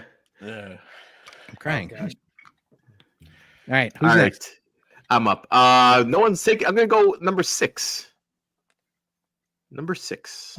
This is a Dino VFR or GT Performer or any of those expensive ass bikes from your childhood. Wait, where's the Huffy bikes? Dude, if you had a Huffy, you were a nerd when at least no, granted, this was when I moved to the suburbs. In the city, I would take anything. I mean, I'm happy with a goddamn pogo stick. But once we moved to the suburbs, I mean, you weren't shit unless you had like a GT Performer or a Dino VFR. I had Huffy bikes, man. Growing up, I didn't have a dyno. I wanted a dyno, but you know, yeah, I didn't have any of that fancy stuff. I had a Huffy bike. I'm going bike. Bike was, I remember, as much as I love Nintendo, I remember one Christmas coming down, and my Santa had a brand new Huffy bike sitting right next in front of the tree with a big bow on it, and I was like, oh my god! Like then like I can't use this for 4 months, like, yeah, a bike for me. Go ahead, Dougie. I'm still saying NES. But I do still have my original GT Performer. It's up in my attic. No So shit. I'll buy that thing off of you right now. I do. No, don't give it to him. Don't give Green, it. I'll green, buy it. green splash is the color. Black with green splash. That's awesome. Yeah. So Jason did put a good point out there that you can't ride your bike all year round. You only could ride it like during like maybe, you know, early or late spring, summertime, fall, and all that. But the NES you can have all year round, man. So I still got to go with the NES. As much as I love bikes, I had a Huffy as well too. I'm still gonna go with the NES. Yeah, I am going NES as well, but I will correct you, Johnny. You can ride your bike year round. I got a Dyno VFR, probably like 6th, 7th grade. And I was so goddamn happy about it. Shout out my guy, Mike Ritza. He used to live right behind the Taco Bell on 95th Street and like 88th Avenue. Mhm. So I rode my bike like the day of Christmas and we're like, I'm going to Ritza's house. See you later. And I just go over there, and you guys know where that part of Hickory Hills, there's a shit ton of hills. There was black ice everywhere. Oh. I bit it so goddamn hard. I was like, fuck. I walked my bike the rest of the way. So maybe you're right, Johnny. You can't ride your bike. Yeah, you're gonna be slipping. Some of these people downtown when they're riding their fucking bikes and it's like cold and slippery outside. It's like, if I see one of them fall, that's your fault. You know, I mean, you kind of knew what you were doing when you were riding that bike when it's cold outside. All right, so 3-on-1. It's still NES. Yeah, I went bike. I had a lot of fond memories with. No, so do bike. I mean, I love them. All right, who's next? Dougie? Me. Dougie's up. Yeah, I'll go 8. All right, now we're talking. Ooh. This might be the square that dethrones NES. So another quick backstory. Johnny, you were always Super Nintendo. Our family as cousins were divided as who had Super Nintendo and who had Sega Genesis. So I purposely picked this photo. You could pick either or because everyone was one or not the one or the other. But it's a 16-bit system versus the 8-bit system. I'll go. I'll just Super Nintendo for me was one of the best. The Christmas I got that was probably one of the best Christmases I ever had. I got Super Mario World, and A Legend of Zelda. You know, a link to the past. Like those were still two of the best games I played. I remember playing as a 9-10-year-old when it came. I think it was a 92 when it came out. Maybe 90. I can't remember what year it came out. But what, Genesis or SNES? No, it was like 90. SNES. I thought it was like 92. Yeah. Yeah. So maybe Brian's in the comments. Brian knows. Yeah. But that was still one of. I don't think I saw my family that entire Christmas. I was like downstairs in my basement playing that thing nonstop. So fuck the Nintendo because I didn't have to blow on cartridges anymore after that. Yeah. And I remember one time I was trying to play Tecmo Bowl and it wouldn't start. You know, you get the blue screen, you know, the flash screen. We take up, you know, but nothing. This is going to be great for the only audio version. Yeah. Do that again. But I got, but then I got so pissed that I put it in one time, hit start, it started up, and then remember if you guys sometimes it would start up and then it would halfway, after a couple seconds it boot up, it would go back to flashing, you know, and you'd be like, oh fuck. And I remember I got so pissed, I took the controller and I threw it so hard against the wall in my basement that I put a dent into it because I was so upset that I got so frustrated I couldn't play Tecmo Bowl. Maybe this is maybe this is the start of my anger issues and why get upset with everything is because fucking Tecmo Bowl and Nintendo, you know, just traumatized me as an 8-9-year-old. So fuck Nintendo, Super Nintendo all day. Jason Hawkwood, Tecmo Bowl. That's right. Spinning that thing. Back in the day. All right, what do you guys got? Go ahead, Johnny. So Peter mentioned about the whole thing that, he had Genesis and some of our cousins had Genesis because my uncle Paul bought them Genesis, which I think it was only me and my cousin Javi that had Super Nintendo. So, I'm going to go with I'm probably going to go above I'm going to go with Super Nintendo over NES, just because it was a lot different. Super Mario World was a fucking great game. And who can forget the first Mario Kart, man? I mean, that was probably one of the best games to ever come out. Yep. Very addictive game. Obviously, both systems had like Mortal Kombat and Street Fighter. I totally get that part, but to me, I think Genesis had some really like crappy games that just did not like stand to the top. It did, man. I'm sorry. Like they had that 7-Up game and shit, and they had like Echo the Dolphin. Yeah, I bought that like that Sega Genesis, like that 20 game emulator one. That thing fucking sucked, man. I saw some of the games on there. They had an elevator game, man. Yeah, but you were like 40 years old when you bought that emulator. It doesn't fucking matter. You can still like any of the games that they're right now that stand up the test of time for the SNES. They're still going to be good. The Zelda and the Mario world still can be in Mario Kart can still be played, 30 years later. Also, this is not a Genesis versus SNES thing, Well, Johnny. This picture right here is like the Bloods and the Crips with the bandana. They're standing next to each other. So we're picking between those two and one. All right, okay, I'm going with. I'm not going with the NES. I'm going with the SNES. Right. So I Dougie. Yeah, and I was just gonna say I picked two really great picks, by the way. But yeah, I gotta go Super Nintendo as well. Right. Nintendo was gifted to me as a kid, like as a hand-me-down, but Super Nintendo was a Christmas gift for me, so I'll never forget that. Yeah, both of those were for me. I got NES as a Christmas gift from my parents, and then like Johnny mentioned, my Uncle Paul got me the Sega Genesis. But yeah, looking back at it now, as an adult, I would still pick the NES. I think it's got better games, replayability, like Tyson's Punch-Out is my favorite game of all time. But when I was a kid, that Genesis and Super Nintendo came out, and you're like, get the fuck out of here, NES, you old bag. Get out of here. Right. All right, who's next? All right. Me. Johnny, I think. Yeah. Johnny. I'm going to go with number 4. Stretch Armstrong. You might as well go on to the next one because I ain't picking. Yeah, this is clean. This is an easy one. This is an easy one. Stretch Armstrong, SNES. I mean, I put it on there. They weren't all going to be bangers, but I remember Stretch Armstrong being a hot thing for like one Christmas. Everybody wanted one. Yeah, I busted a few of them back in the day. Yeah, that was the goal. It's like you and your buddy just pull until you can't anymore. Yeah. All right, Jason. Number 5. Wrestling buddies. Shit.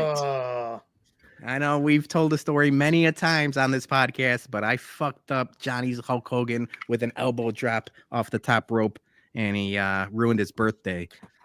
Many years later, Dougie. I'm sorry. Can I stop you right here? I kind of noticed that there's a trend here with you and me with these whole toys and stuff like that. Yeah, you had a lot of toys as a kid. I was jealous. And Peter's like, I'm jealous, but I had both Sega and then Super Nintendo. No, I didn't. I only had one.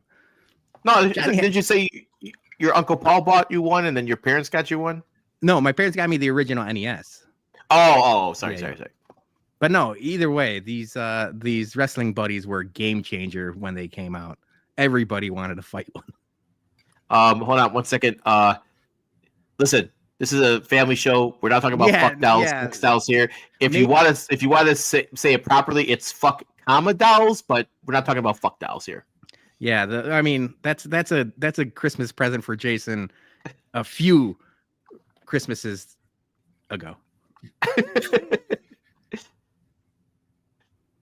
So what do we got? Yeah, who picked? I'm still gonna go. I'm still gonna get SNES. Yeah. Yeah. Wrestling buddies are out. I mean, I'm sorry, Dougie. Look at. I know. Under great protest, little guy. I'm sorry. Earmuffs. Why I delete them from the program. You know what? Last year, Dougie gifted me a brand new Hulkamania wrestling buddy because Peter and the rest of my family were vicious cousins and decided to kick the crap out of it. So thank you, Dougie. Yes, I was compelled by your sad story of viciousness.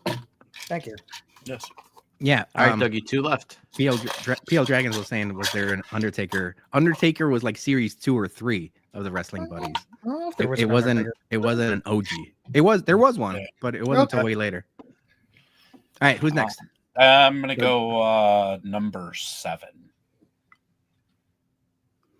Home Alone Talk Boy tape recorder. I enjoyed that thing thoroughly for about the first 28 days I had it. Yeah, it was fun for a week. It was fun for a week. Yeah, it's a gimmick. It was a gimmick toy. I never had it. Super Nintendo all day. Yeah, I'm similar with the SNES. Yeah. All right, we got last one. I don't remember what this is, so it's gonna surprise us all equally. Starter jackets. Oh, fuck. I put the original one, the Charlotte Hornets one that it seemed like everyone in my grade had. But I mean, it could be Charlotte Hornets, Orlando Magic, the Michigan Wolverines basketball team, or Chicago Bulls. Starter jackets were hot shit. But yeah, you know what? I'm not gonna pick yet. Somebody go. Who picked this? Who was next? Fuck. I honestly thought that Super Nintendo was gonna take this, but I might have to go starter jacket, man. That was like status symbol. That was like, you know, like in crowd, like, man, like fashion statements, man. Like you walk around the neighborhood, you got your hands in your pocket, you got the zip up, you know, or Velcro zip, you know. Oh man, Mike Tyson's Punch Out. I think I'm gonna have to go starter jacket, man.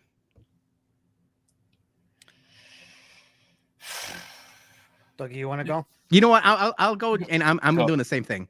I think I love my starter jacket to this day. I got a Blackhawks one hanging right over there that we wore during all of the playoff runs because it was lucky for us. As much as I like the Genesis, it was a short period where I loved it, because then the PlayStation came out, and then everyone was on the PlayStation and Dreamcast and N64. You know, it was only a short span where I loved the 16-bit arcade system. I still love starter jackets to this day, so I'm with you, Jay. Yeah. I'm probably gonna go starter jackets because it was like it was like a fashion thing. It was a big thing. Wow. I think for a lot of people, they either had like a Charlotte Hornets or Orlando Magic, or Dallas Cowboys was another one as well too. I remember people getting. I had 2 Bears starter jackets as well too. My uncle Pepe one Christmas gave me a Los Angeles Kings one. I had no idea why, because I could never. I could never wear that one ever. When somebody told me, like, "Do you know what this is?" Right? I'm like, I was in 5th grade. I'm like, no. I'm like, I wouldn't wear that if I were you. I'm like, and then I found out. I'm like, all right, I guess I can't wear that. So I only wore it once, and I'm like that. And he knows better too. I don't know why he. I was about to say that was borderline reckless from Pepe to fucking give you a King starter jacket. You might as well just The crazy thing is, like, you would go on Christmas break, and like you're in the grammar school, you go on Christmas break, and you come back and you see who got the starter jacket as a Christmas gift as a kid, because they were just showing up like the first day back at school wearing the team's, you know, new jacket or whatever, and those things were not warm. They did not keep you warm at all. They were fucking like probably one of the worst jackets that you could probably wear to keep warm, but they were fucking cool when you're, pretty good rain resistant though. Rain resistant. You know, or rain or snow resistant. It was pretty good. Actual cold, not great, but it was like a windbreaker. Like it wasn't bad. It wasn't bad for the for the winter. But yeah, definitely not like an actual winter coat. But at that point, nobody cares about actual keeping warm. You want to look cool. That's right. So yeah, starter jacket for the win. I think that's the damn. That was surprising. Best. I forgot I had that one on there. Yeah, I thought Super Nintendo was going to take that, man. I'm surprised though. I'm not going to say it was bad. You had a lot of good. I thought you were going to have like G.I. Joe or I didn't want to Turtles. Yes. So I picked. So originally I had the G.I. Joes, Ninja Turtles, He-Man, and Thundercats. and I'm like, this is just too much action figure. So I picked and kind of maybe I picked the wrong ones. I didn't know you were a G.I. Joe guy. Obviously, I knew Johnny was a He-Man. So maybe Ninja Turtles would have made it. And the other one that like got left off, maybe I should have put it on, was like the Ghostbusters, like the pack. Oh You yeah, remember? that I had. Yeah. Okay, so then next Christmas, let's run it back with the other toy that didn't. You know make what? the- Next Christmas we do your guys' because this was really Johnny and my Christmas heavy because I remember those as a kid. So maybe Dougie and Jason, maybe you tag team it for next Christmas spectacular. Yeah, I like that. Sounds good. All right, so that is our Christmas Royal Rumble. So now it's time to get to the best part of the show, and that's get our naughty and nice list. I think he's a bum. I think he's an absolute bum. You call me a bum? My man, I take that with pride, with honor, that I'm a bum. I'm the king of the bums, baby. Because you're training like a damn bum, you know that? Bum. A bum. Bum. Let's get to our listener what bums and MVBs. First up, Gordo, MVB. The doctors for finding the bleeding in my brain and that I had a stroke before they operated on me. Always good catch. Bum of the week, me and my piss poor fantasy team. A guy calls himself the Dynasty, and he's not even the best in his own house. Congrats to my wife. You know, I think Gordo, the brain bleed and the stroke is from fucking worrying about other people's fantasy teams instead of worrying about your own fucking health, dude. Like, calm down with that. Like, worry about yourself and not. My team is bad. Hold It's on. bad. But I'm gonna early bum of the week you, Jason, because you just completely glossed over the MVB of Gordo having a stroke just to get to your defense of your shitty fantasy team. Like you didn't give a hell. You like, let's not talk about the stroke. Let me defend my my Dynasty. he's stroking out from worrying about my fucking fantasy team. Nah. I've never seen anyone have such a fucking hard on for my shitty ass fantasy team than I have for Gordo.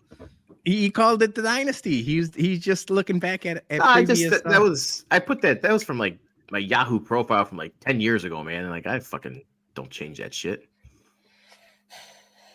All right, but yeah, I hope my wife beats the shit of you next week. It is the finals, right? This is it. It's just Gordo and versus Sarah. I'm rooting. All right, now you know maybe it's me putting my foot in my mouth. I'm rooting for Gordo. I have to pick a side. I'm rooting for Gordo. I'm rooting for someone to beat the bums. No. Wow. Why do you want someone to beat us? Like the point is that we're good at fantasy and no one can beat us. None of us made the. I mean, we barely made the playoffs. Dougie had a good team all year. Dougie. I skated my way. I like backdoored my way into the playoffs. It was a bad year for the bums in fantasy. Yeah, it was. You know, I just want to get I want to get this out of the way now. Just because it's up here, it's topical, everything like that. One of my bums of the week is Gordo's body yet again. Okay, his body was so shitty that he couldn't get the surgery done. If he would have got the surgery done, he wouldn't have been like even here to even do lineup changes, anything like that. I probably would have coasted right into the finals. Now you wanted to like backdoor that. your way to the final. Come on. Now Hey, I'm happy hey. he kicked your ass. Hey, you know what? Come on, Dougie. I'm happy see. Look, you know what? We got your back, Gordo. These two guys, for shame. He didn't beat my. What did he say? He didn't beat my wife. Hold on, pause. We got to All phrase right. that better. We got to phrase that better. All right. Oh, great. Okay, let's So anyways, No. He don't get one after all that shit. You can't bum me and then ask for money. He's Get outta he's here. the worst commissioner running. Oh, see, Sarah's saying she's running independent. She don't want no part of it. See, now I have to go have a talk with her about leading into the bit. You know what? Luke's in the comments saying Gordo's health is getting absolutely dragged. This is how we've mentioned it a bunch on the show. Us busting balls is how we show that we love somebody. We only bust balls to the people we care about, and then specifically to these three people on camera, but especially Gordo. he's been busting our balls all year about fantasy football. Mhm. So maybe, in this Christmas spirit, but he's also we're busting tossing it back balls to him. harder because he knows he's going for major surgery, and we're going to look like assholes if we chirp back at him.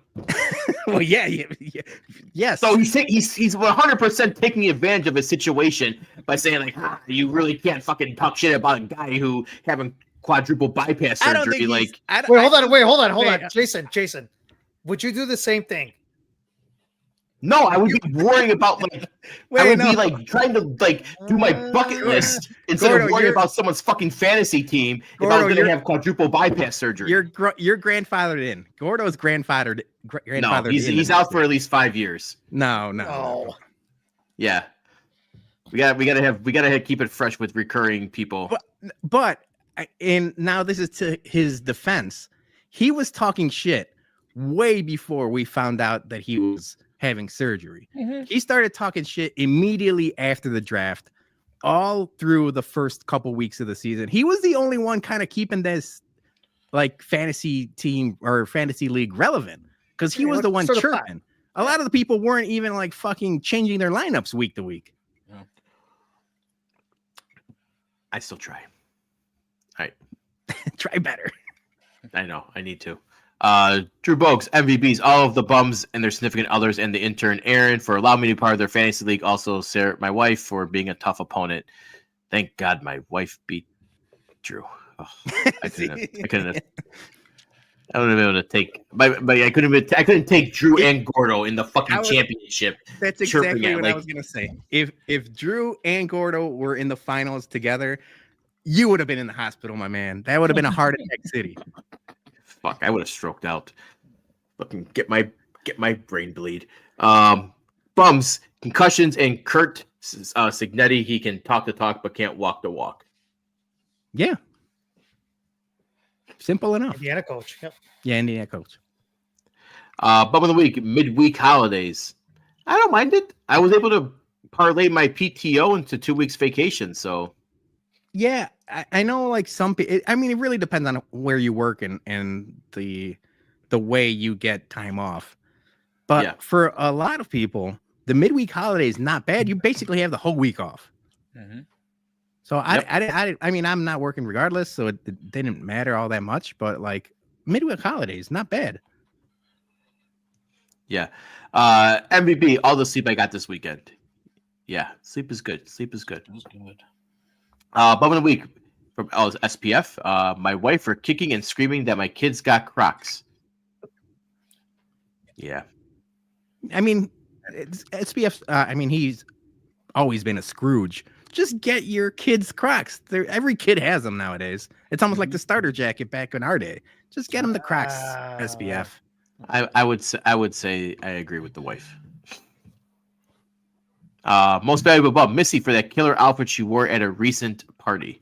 So I know Missy was in the comments earlier, but I'm not sure if she's there. Johnny, this is part of like is that why you shaved the like this whole like costume contest? I wanted to like I said, I wanted to change, but it did help me also when I did the whole costume like get up and stuff like that. So but yeah, no, it wasn't because of that. I just kind of wanted to change. But yeah, this was from Missy's family party that we went to. Awesome time, had a great time. They had this like a 70s / Las Vegas type of theme where there was like gambling as well too. So it was pretty cool. Yeah, I want to have that next year. Yeah. Peter, I just want to say that Cassie grows a better mustache than you. She does. Yeah, that's probably true. Yeah. Like I said, I'm going to grow mine out. It'll be ready for the 2026 White Sox season. 2028. Yeah, 2028. Bum of the week, Drake for filing a BS lawsuit against Spotify and accusations being false. Yeah, Drake is done, man. He got bodied. He got dug up and bodied again by Kendrick Lamar. Like he just needs to you know what he needs to do? He needs to go away for Ain't that like us? 5 years, like us. and then he'll then get like a Vegas residency or something, and maybe revitalize his career. But he's done. He just looks like a little bitch doing all that stuff. Sometimes you just need to learn how to take the L and like shake yourself off and learn to like fight another day. Like go back to Canada, dude. He's hell go back to bent Canada. on this, and it's just a battle. It keeps getting worse and worse for him. Yeah, MVP, Juju Watkins and USC for putting it on UConn. Treated. Spags, my bum and MVB is my ex-wife for dumping all my bourbon, but at least letting me have little Spags till Christmas Eve evening. What the fuck you do, dude? Jesus Christ! We're just leave the bourbon out of this. That's all we're saying. Damn. That sweet brown juice. Yeah, fucked up big. Luke, bum, Curve Street. Just shut the fuck up. Alabama sucks. MVB, Santa Claus. No explanation. Yeah, cheers to Santa. Yeah, Yes, I'm Cheers. okay I'm with up giving for a beer. cheers to Santa. I drank all my beer, but cheers to Santa. Oh, see, you finished it. I did. Good. You did. Yeah, you good. said I'm not sure if I'm going to be able to finish that. We knew that was a lie. Alcoholism helps. He's on vacation. Yeah, That's right. Next up, Sockside Boys. MVP, the Ohio State University, because SEC tiers are so satisfying. I would imagine there's a lot of people who would think the opposite of that they like to see those Ohio State tiers, but to each their own. Okay, take Joey P out of this. Were you rooting for Ohio State or Tennessee? Tennessee. I was rooting for Tennessee. So I was rooting for Tennessee just because they're like a fresh team. You know, even though they are in the SEC, like they're not in it like all the other SEC. Like Ohio State, I'd be good if I don't see them for a couple of years in the playoffs. Yeah, I didn't care. Bum of the week, Lane Kiffin. Always. Please don't interview with the Bears. Ugh. Joey MVB, Io for wishing me a Merry Christmas. Really a great dude to meet. That guy meets everyone. And Yeah. Bum of the week myself for believing Tennessee had a chance in the college football playoffs. Yeah, they had a good. They had a good season. Yeah, they had a good season, and they went to the playoffs. I mean, you got to give them like credit where credit's due. I mean, I know Joey. We were talking about it. Yeah, when Tennessee and Illinois, and this is basketball. We were, that was Tennessee is ranked number 1. I was rooting for Joey. He's a huge fan of Tennessee, so obviously they lost. They just couldn't keep up with Ohio State, and it is what it is. So you live for another day. Well, I had the tweet out there this weekend. We, and I'm talking we as the Chicago sports bums, we've all done enough in our lives to probably deserve what we're getting right now between the White Sox and the Bears and the Blackhawks and everything else in this miserable city. But Joey P is one of the nicest, genuine, just like good salt of the earth people. I don't know what he did in his past life before I met him. Since I met him when I was 20 until now, he was the best. But he must have been the worst teenager possible or something. Wait, hold on. Didn't he help Jason with the floppy disk in high school? Maybe it was Jason. You tainted him to be part of this curse because all of Joey P's teams stink just as much as all of ours. And I felt bad for him when I was watching that college football game. He signed that contract in blood. I didn't put 2 and 2 together. That was good, Johnny. It was the St. Lawrence days, the Viking days that got to him. Damn. All right. We have to bum of the week mailman Jack for not sending in a submission, so we know that. So I knew when to close It's up. a busy season. PTO. Yeah, he's probably busy. He's busy, probably still delivering mail. All right, let's get to our listener or to our bums and MVPs. Dougie, kick us off today. All right. First off, I'm gonna bum the Chicago Cubs. Good. Always good. Yeah. For No this reason necessary, right? Just bumming the Cubs. Yeah. No. This reason right here. Well, 3 days right before Christmas, they're already tearing down their Christmas tree. gotta get a jump on it. The weather's decent, man. Jesus Christ. Mind blown. Okay. Here is one thing that absolutely blows my mind about this.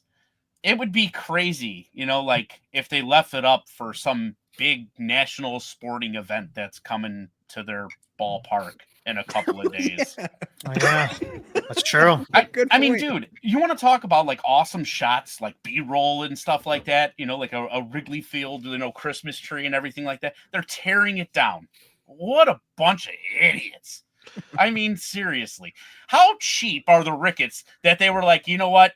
Yes, we want to rent a Christmas tree, but take it down early if you don't mind. Get us a We discount. don't want to pay the extra 3 days Yeah. because after that we have to pay premiums on that. Like fuck that. I already made my donations for the year. I can't afford anymore.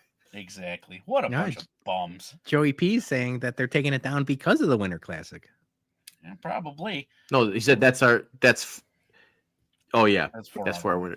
Yeah.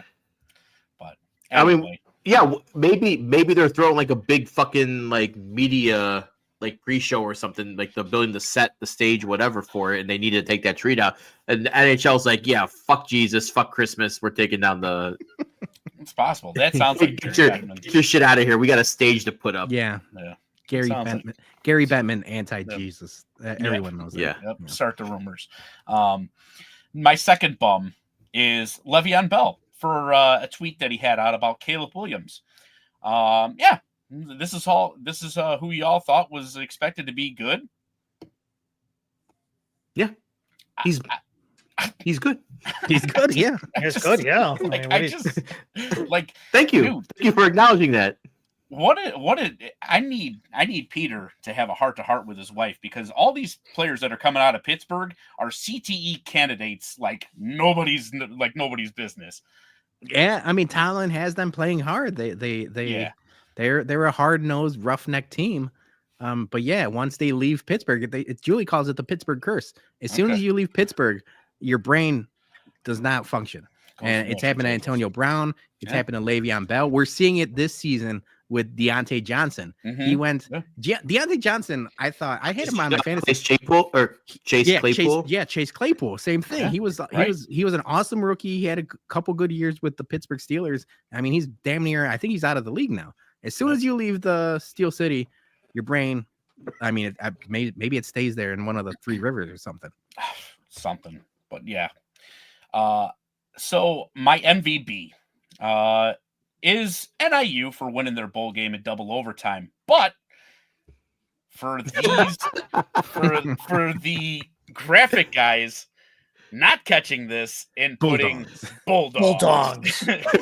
Oh, they knew what they were doing. They were like, let's see if we can get away with this shit before someone notices. Or what was her name? Or it was someone's like, computer automatically auto-correcting from dogs to dongs because he types dongs too many times. Right. Wait, I'm sorry. You meant to say dongs, not dongs. Let me just auto-correct that. Jason, print the shirts. The shirts. Bulldogs. Bulldogs. So yeah, so that just had me giggling. So I'm glad somebody got a screenshot of it. All right, I'm going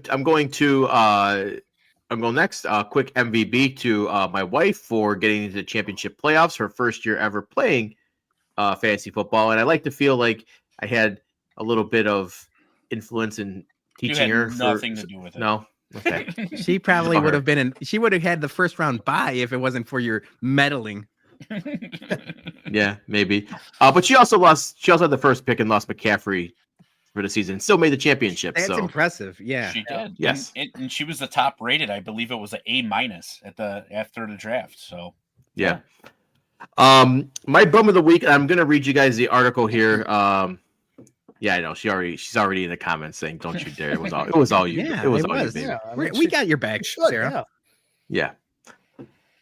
She made a lot. She made fantastic draft moves. My bum of the week is TikTokers, prankster TikTokers. I don't know if you guys heard this story. My true boy Charles Smith, he's a TikToker, Gen Zer. Ooh, he's so cool, but he's a prankster. He was arrested in Arizona for felony level charges for poisoning. He sprayed bug spray on fruit in a local Walmart there. So he stole bug spray, kind of like what you do, Peter, with WD-40. He took it off the shelf. And then he went around the produce section and he sprayed like all the fruits and like some of the like hot bar stuff. So he filmed himself doing it too. So like a dumbass, he put his face on camera and then had to do it for the likes and the LOLs, right? But yeah, he got arrested. He's got felony charges. He sprayed produce items, prepared food items such as rotisserie chickens, produce, vegetables, fruit. And then they had to it cost Walmart a whole bunch of money to pull the food down. but because he was a dumbass and filmed himself, he got arrested. He's in jail right now for felony. So, TikTokers, stop doing fucking shit just for that you think it's funny. It's a prank. It's not. That's not a prank. Fucking spraying pesticide on food is not a prank. It's fucking criminal, man. Like, they need to teach these kids some fucking respect and some manners and everything. Because I hope that guy gets some significant jail time for that. That's just stupid. You could have fucking killed someone. Jason, I saw this TikTok video, and I saw a lot of other ones that he's did. This guy's a piece of shit. Like, I mean, there's one thing that, like, and a lot of people who start pranking shit and think it's fucking funny, you're gonna get yours, man. I'm telling you right now, the shit is not flying anymore. So when all this stuff is happening, like I said, you're trying to be cute, you're trying to be funny, you're trying to be like a whatever, man. I'm telling you, man, you're gonna get your ass handed to you. And this guy, I saw like a lot of things he did, not just this one. He was like in a mall, he threw cake at like somebody. He's just done a lot of stupid shit that it's not even a funny fucking thing.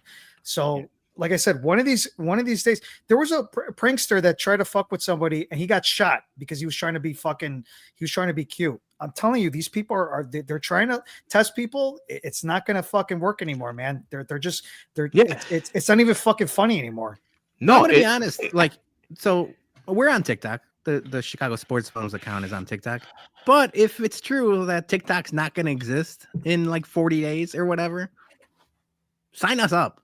We're okay with that. Because if it keeps these people from having a platform, I'm okay with that. Back to MySpace we go.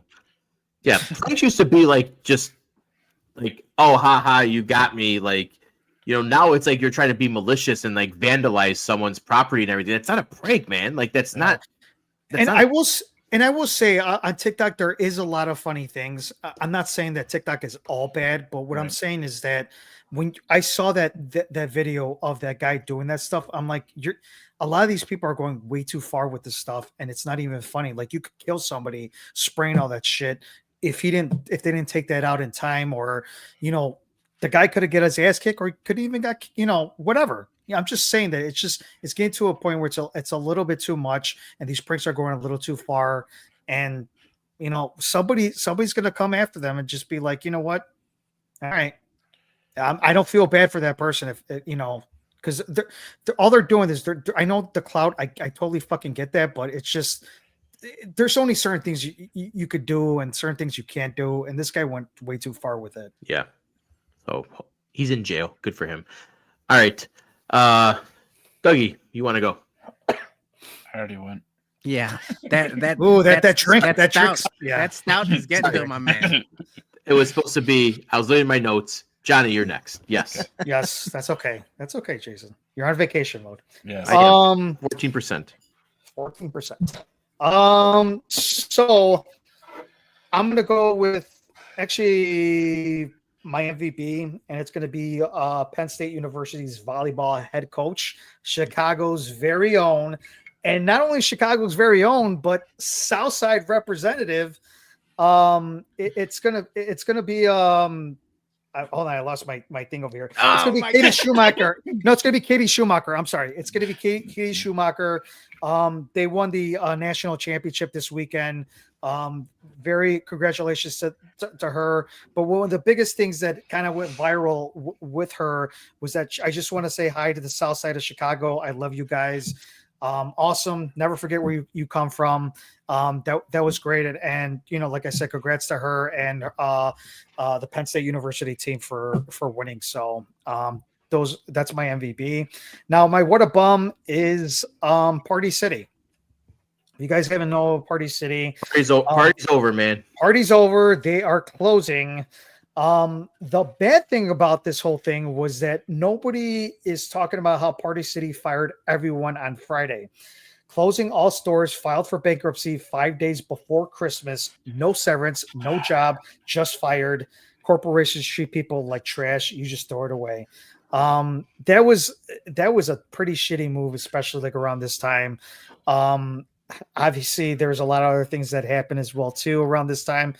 But for that to happen, I mean, Party City, I mean, for the most part, everybody went to Party City to grab their stuff, whether if it's for like, the Sternos, the trays, party favors, anything you can. Balloons. Balloons. It was just just a great place, and I am actually sad to see it go because I was just recently in Party City to grab my daughter's balloons for her 7th birthday and stuff like that. And obviously, with the whole Party City, they can't keep up with the whole e-commerce and online stuff that's been going on, so they can't keep up with that. But the fact that they did that, you guys are fucking bums for doing shit like that. Yeah, dude, the first thing I when I saw that, I told Sarah, was like, where are people going to go for party balloons now? Because especially when you want to get the big foil ones for that, like for you said, for like a birthday or anniversary or anything like that. But like you said, like to shut everything like right before Christmas, and I'm sure people wanted to go there and get stuff for like Christmas parties and shit, and they're like, yeah, fuck, we're not even going to stay open for an extra 3 days. Like, fuck all you people. Like, yeah, wait. I was going to say, not only that, besides Halloween, their biggest holiday is New Year's Eve. I mean, they're blowing 2 holidays by being selfish for like a couple of days. I'm like, they're assholes, like to another extreme. Where am I going to get my I used to always go in there and get like St. Patrick's Day, like going out for St. Patrick's Day, get St. Patrick's Day stuff. Like you said, Dougie, for New Year's Eve, I was always probably in there for New Year's Eve, getting, just like the party favorite, like the and that was pretty good. That was pretty good. Yeah. It's not gonna happen again. Don't ask me to do it again. Well, you don't need we don't need one. You don't have to go buy one one. time. You can do it one time on your only. own. Yeah, one time only. Jesus. All right, Peter, take us home. All right, so I'm gonna piggyback off of Johnny's bum with Party City, and Luke kind of beat me to the comment, but it's CHGO, and specifically CHGO leadership, Brandon Spano and everyone, the higher ups, the C-suites, if you will. Letting go of Herb Lawrence, Nicholas Moriano, Greg Boyson, Vinny Duber, Ryan Herrera, and a few more people behind the scenes. The week before Christmas, it's dirty business, man. It really is. I understand, and specifically, I understand as a small business owner, not this small business, but an actual small business owner. It's hard, man. It's hard keeping on the lights, and it's hard, balancing the sheets. And bottom line is business is business. But there's a way to treat people correctly, and I've learned that. I mean, I've been doing this for 20 years. It comes back to bite you. The way that they did this and how tone deaf Brandon Spano specifically was in the way he explained himself. It's shitty, man. It's shitty any way you cut it. We know Herb, personally, and when we've been fans of him way before we knew him. But he's a good person, and all these people are great people. It seemed like it caught them way off guard. Sometimes in jobs, sometimes in work, when things are going bad. But the way it caught them off guard a week before Christmas, and the fact that Brandon Spano came out and said, like, none of these people will be affected going into the holidays. How do you think of firing doesn't affect you a week before Christmas, when it's out in the public, when your family knows, when your extended family knows? Yeah, it's great. Like, they got a severance package and they got insurance through January, he said, or something like that. But the fact of the matter is, you're running a business, and I understand that. But there's ways to go about it. You could have easily, if this was happening, you could have easily done this around Halloween, a couple months, or wait till the new year and do it. Right. There was no reason to have to fire somebody a week before Christmas and then try to justify it to yourself. Because now everyone knows. If you go online, dude, everyone's canceling their subscriptions. It leaves a bad taste in people's mouth. And everyone thought CHGO was different.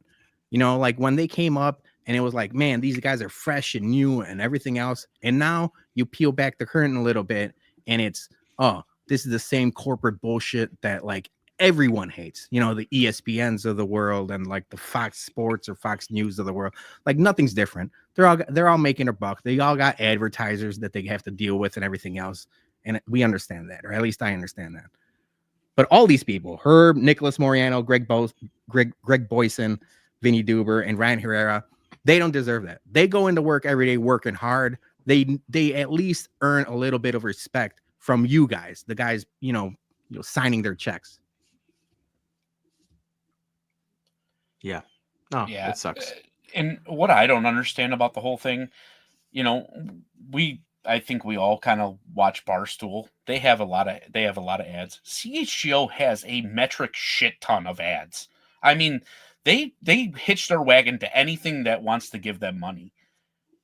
How they're hurting. I mean, I don't know if you've ever watched like some of like the Bears post games, dude. There's people in there dropping $200 super chats just to get their comment across so Lance Briggs can read it. I mean, it is really freaking crazy. I don't know where this money is going. I understand that they've signing like a Lance Briggs and Cole Kmet and stuff like that. But you can't blame those guys because those guys are only going to bring in sponsors. Well, didn't they just launch the television channel too? So, well, they're signing on with different free television channels to expand their eyeballs. I think that's a smart move. But like how Dougie mentioned, Lance Briggs and Cole Kmet, while bringing in eyeballs, I think the fans, the people that are watching every day, like I watched that show with Sean W. Anderson, Vinny Duber, and Herb Lawrence almost every day. I'm watching because of them. If they bring on Andrew Benintendi for like a whole year, I'm not going to give a fuck about Andrew Benintendi. I like Cole Kmet as a player on the field. I don't care what he has to say because it's whitewashed. He's not going to give you a soundbite. You know, the Bears are going to say, this is what you can say. This is what you can't say. There's nothing that's going to change. And same thing with Lance Briggs, even though he's retired, you know, and he is a little bit more critical of the organization. It's not the same as a Greg Braggs of the world. That's why I watch. I watch because Greg Braggs thinks the way I think. And I understand having a different opinion, like someone that played like a Lance Briggs, might be beneficial, but in bits and pieces. You don't need them there every day. You don't need them there on a noon on a Wednesday talking about what Lance Briggs has to say. And would it benefit you if, you know, Lance Briggs's paycheck was going to Herb Lawrence? Yeah, probably in the long run, because they had this, he had a quote saying like, sometimes I wish people that cared about the White Sox, or sometimes like, you know, the people covering the White Sox care more about the White Sox than the people running the White Sox, which is true. I think that's true across the board, right? From the 108, Sox Machine, all the other people that really care about the White Sox day to day do a much better job at their jobs than the people running the White Sox. But you still have to cover them. And I thought it was a shitty way, one, to let go of people, and two, to leave Sean W. Anderson hanging. He did a podcast by himself, basically calling out the advertisers. He said what you said, Dougie. He said, like, we have all these ads and we have all these things. I don't understand why we have to do what we just did. It makes no sense. Like, because you mentioned Barstool. While Barstool has a lot of detractors and a lot of people that, you know, they're rightfully so. They've brought on the negativity on themselves. But like, I'm a fan. I don't think Portnoy never fires anybody. I mean, to a fault at some points. But there's a way of doing business. And Brandon Spano and the All City Network kind of shot themselves in the foot this week. Yeah. And the no rhyme or reason like of who got fired and stuff like that. I mean, there were like the Blackhawks, dude, man, like I don't know. It was very aggravating. You know, they took away some of the better people, and I don't know if I'll watch anymore. You know, I mean, I'm cool with Sean, you know, but you know, like, what's he gonna do? He's talking to himself. Yeah, it's tough, man. He got put in a tough position, and I'll tell you guys, I DM'd him the day after it happened, and I said, like, a lot of people were reaching out to Herb, and rightfully so. Like, I had a tweet, and a lot of people were reaching out to him. But I feel like I'm like, Sean, I got to talk to you too, because like he was put in a no-win situation, and he went out there and did a really good job of explaining himself and his feelings. He was just as unhappy as we are as fans, but he's still a professional. And he said, I still got a job here, and I'm still going to try to do the best that I can do, you know, by myself. So I'm going to keep watching. I know it's tough, and maybe it's not everyone's opinion. I was a subscriber to CHGO back when Herb was around. I signed on for another year. I'm going to keep it because there is still good people there. I could hate the people running the place, and I could hate the people in charge, but Greg Braggs and Sean W. Anderson and a couple other people, they still deserve at least, you know, give them a shot. It's not going to like, I'm not going to like just turn away from them, but it sucks, man, because like Herb was one of our guys, and like he's everyone's guy, and it's not just us. I know a lot of people in the comments or people watching, you know, White Sox Twitter and stuff like that. Herb was nice to everyone, and I mean, he didn't deserve it. Yeah, it was a deep cut. Yeah. Yep. All right, everyone. That was our Chicago Sports Bums Christmas special. We thank everyone who liked, commented, subscribed, super chatted. Wish everyone a very happy.